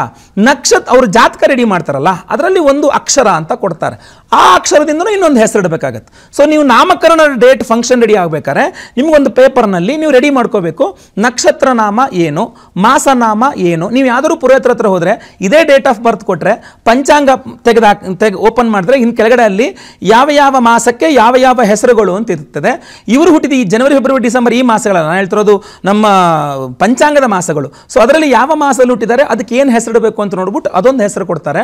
ಸೊ ಆ ಹೆಸರು ನಿಮಗೆ ಇಷ್ಟವಾದ ವ್ಯವಹಾರ ನಾಮ, ನಿಮ್ಮ ಮನೆ ದೇವರ ಹೆಸರು, ಕುಲದೇವತಾ ನಾಮ, ಇದೆಲ್ಲದನ್ನೂ ಸಹ ಇಟ್ಕೊಂಡು ಬರಬೇಕು. 4 ಹೆಸರು ಮಿನಿಮಮ್ ಅದೇ ಥರ ಇಟ್ಕೊಳ್ಳಿ, ಖಂಡಿತವಾಗಿ ಒಳ್ಳೆಯದಾಗಲಿ. ಮಗುವಿನ ಜಾತಕದಲ್ಲಿ ಲಗ್ನ ಪಂಚಮದಲ್ಲಿ ಬುಧ ಇದ್ದಾನೆ, ಚಂದ್ರ ಪಂಚಮದಲ್ಲಿ ಕುಜ ಇದ್ದಾನೆ. ಪಂಚಮಾರಿಷ್ಟ ಆಯಿತು, ಚಂದ್ರ ಪಂಚಮದಲ್ಲಿ ಕುಜ ಅಂದರೆ ಲಗ್ನಾದ್ವ, ಚಂದ್ರ ಲಗ್ನಾದ್ವ ಅಂತ. 5ನೇ ಮನೆಯಲ್ಲಿ ಕುಜ, ಶನಿ ಇಂಥದ್ದೆಲ್ಲ ಪಾಪಗ್ರಹಗಳಿದ್ರೆ ಪಂಚಮಾರಿಷ್ಟ ಜನನ ಶಾಂತಿ ಅಂತ ಮಾಡಬೇಕು. ಈ ನಾಮಕರಣದ ಸಂದರ್ಭದಲ್ಲಿ ದಯವಿಟ್ಟು ಪಂಚಮಾರಿಷ್ಟ ಜನನ ಶಾಂತಿ ಹೋಮ, ಆಯುಷ್ಯ ಹೋಮವನ್ನು ಮಾಡಿಸಿ. ಆಯುಷ್ಯ ಹೋಮ ಅಂದ ತಕ್ಷಣ ಆಯುಷ್ಯ ಇಲ್ದಿರೋರಿಗೆ ಮಾಡುವಂಥದ್ದು ಅಂತ ಅಲ್ಲ, ಆಯುಷ್ಯ ಚೆನ್ನಾಗಾಗಲಿ ಅಂತ ಮಾಡ್ತಕ್ಕಂಥದ್ದು. ನಿಮ್ಮ ಮಗುಗೆ ಆಯುಷ್ಯ ಚೆನ್ನಾಗಿದೆ ಆದರೂ ಸಹ ಮಾಡಬೇಕು, ಗೊತ್ತಾಯ್ತಲ್ವಾ. ಸೊ ಆಯುಷ್ಯ ಹೋಮವನ್ನು, ಪಂಚಮಾರಿಷ್ಟ ಜನನ ಶಾಂತಿ ಹೋಮವನ್ನು ಮಾಡ್ಕೊಳ್ಳಿ. ಜಾತಕದಲ್ಲಿ ಪ್ರಕಾರವಾಗಿ ಚಂದ್ರದಶೆ ಇದೆ, 26ನೇ ಇಸ್ವಿಯಿಂದ ಕುಜದಶೆ ಶುರುವಾಗುತ್ತೆ. ಕುಜದಶೆ ಬಂದಾಗ ಸ್ವಲ್ಪ ಹಠ ಜಾಸ್ತಿ ಇರುತ್ತೆ. ಸೊ ಆವಾಗ ಸ್ವಲ್ಪ ಬುದ್ಧಿವಂತಿಕೆಯಿಂದ ನೀವು ಮಗುವನ್ನು ಸಾಕಬೇಕು. ಒಳ್ಳೆಯದಾಗಲಿ. ಧನ್ಯವಾದ ರೇಖಾ ಅವರೇ, ಕಾರ್ಯಕ್ರಮಕ್ಕೆ ಕರೆ ಮಾಡಿದ್ದಕ್ಕೆ. ಗುರುಜಿ, ನಿಮಗೂ ಕೂಡ ಧನ್ಯವಾದ, ಸಾಕಷ್ಟು ವಿಚಾರವನ್ನ ತಿಳಿಸ್ಕೊಟ್ಟಿದ್ದಕ್ಕೆ. ಖಂಡಿತ, ಎಲ್ಲರಿಗೂ ಸಹ ಒಳ್ಳೆಯದಾಗಲಿ. ಲೋಕ ಸಮಸ್ತ ಸುಖಿನೋ ಭವಂತು. ನಾರಾಯಣ ನಾರಾಯಣ ನಾರಾಯಣ. ಇದಾಗಿತ್ತು ಈ ಹೊತ್ತಿನ ವಿಶೇಷ. ಅನುಕ್ಷಣದ ಸುದ್ದಿಗಳಿಗಾಗಿ ನೋಡ್ತಾ ಇರಿ ವಿಸ್ತಾರ ನ್ಯೂಸ್. ಇದು ನಿಖರ ಜನಪರ.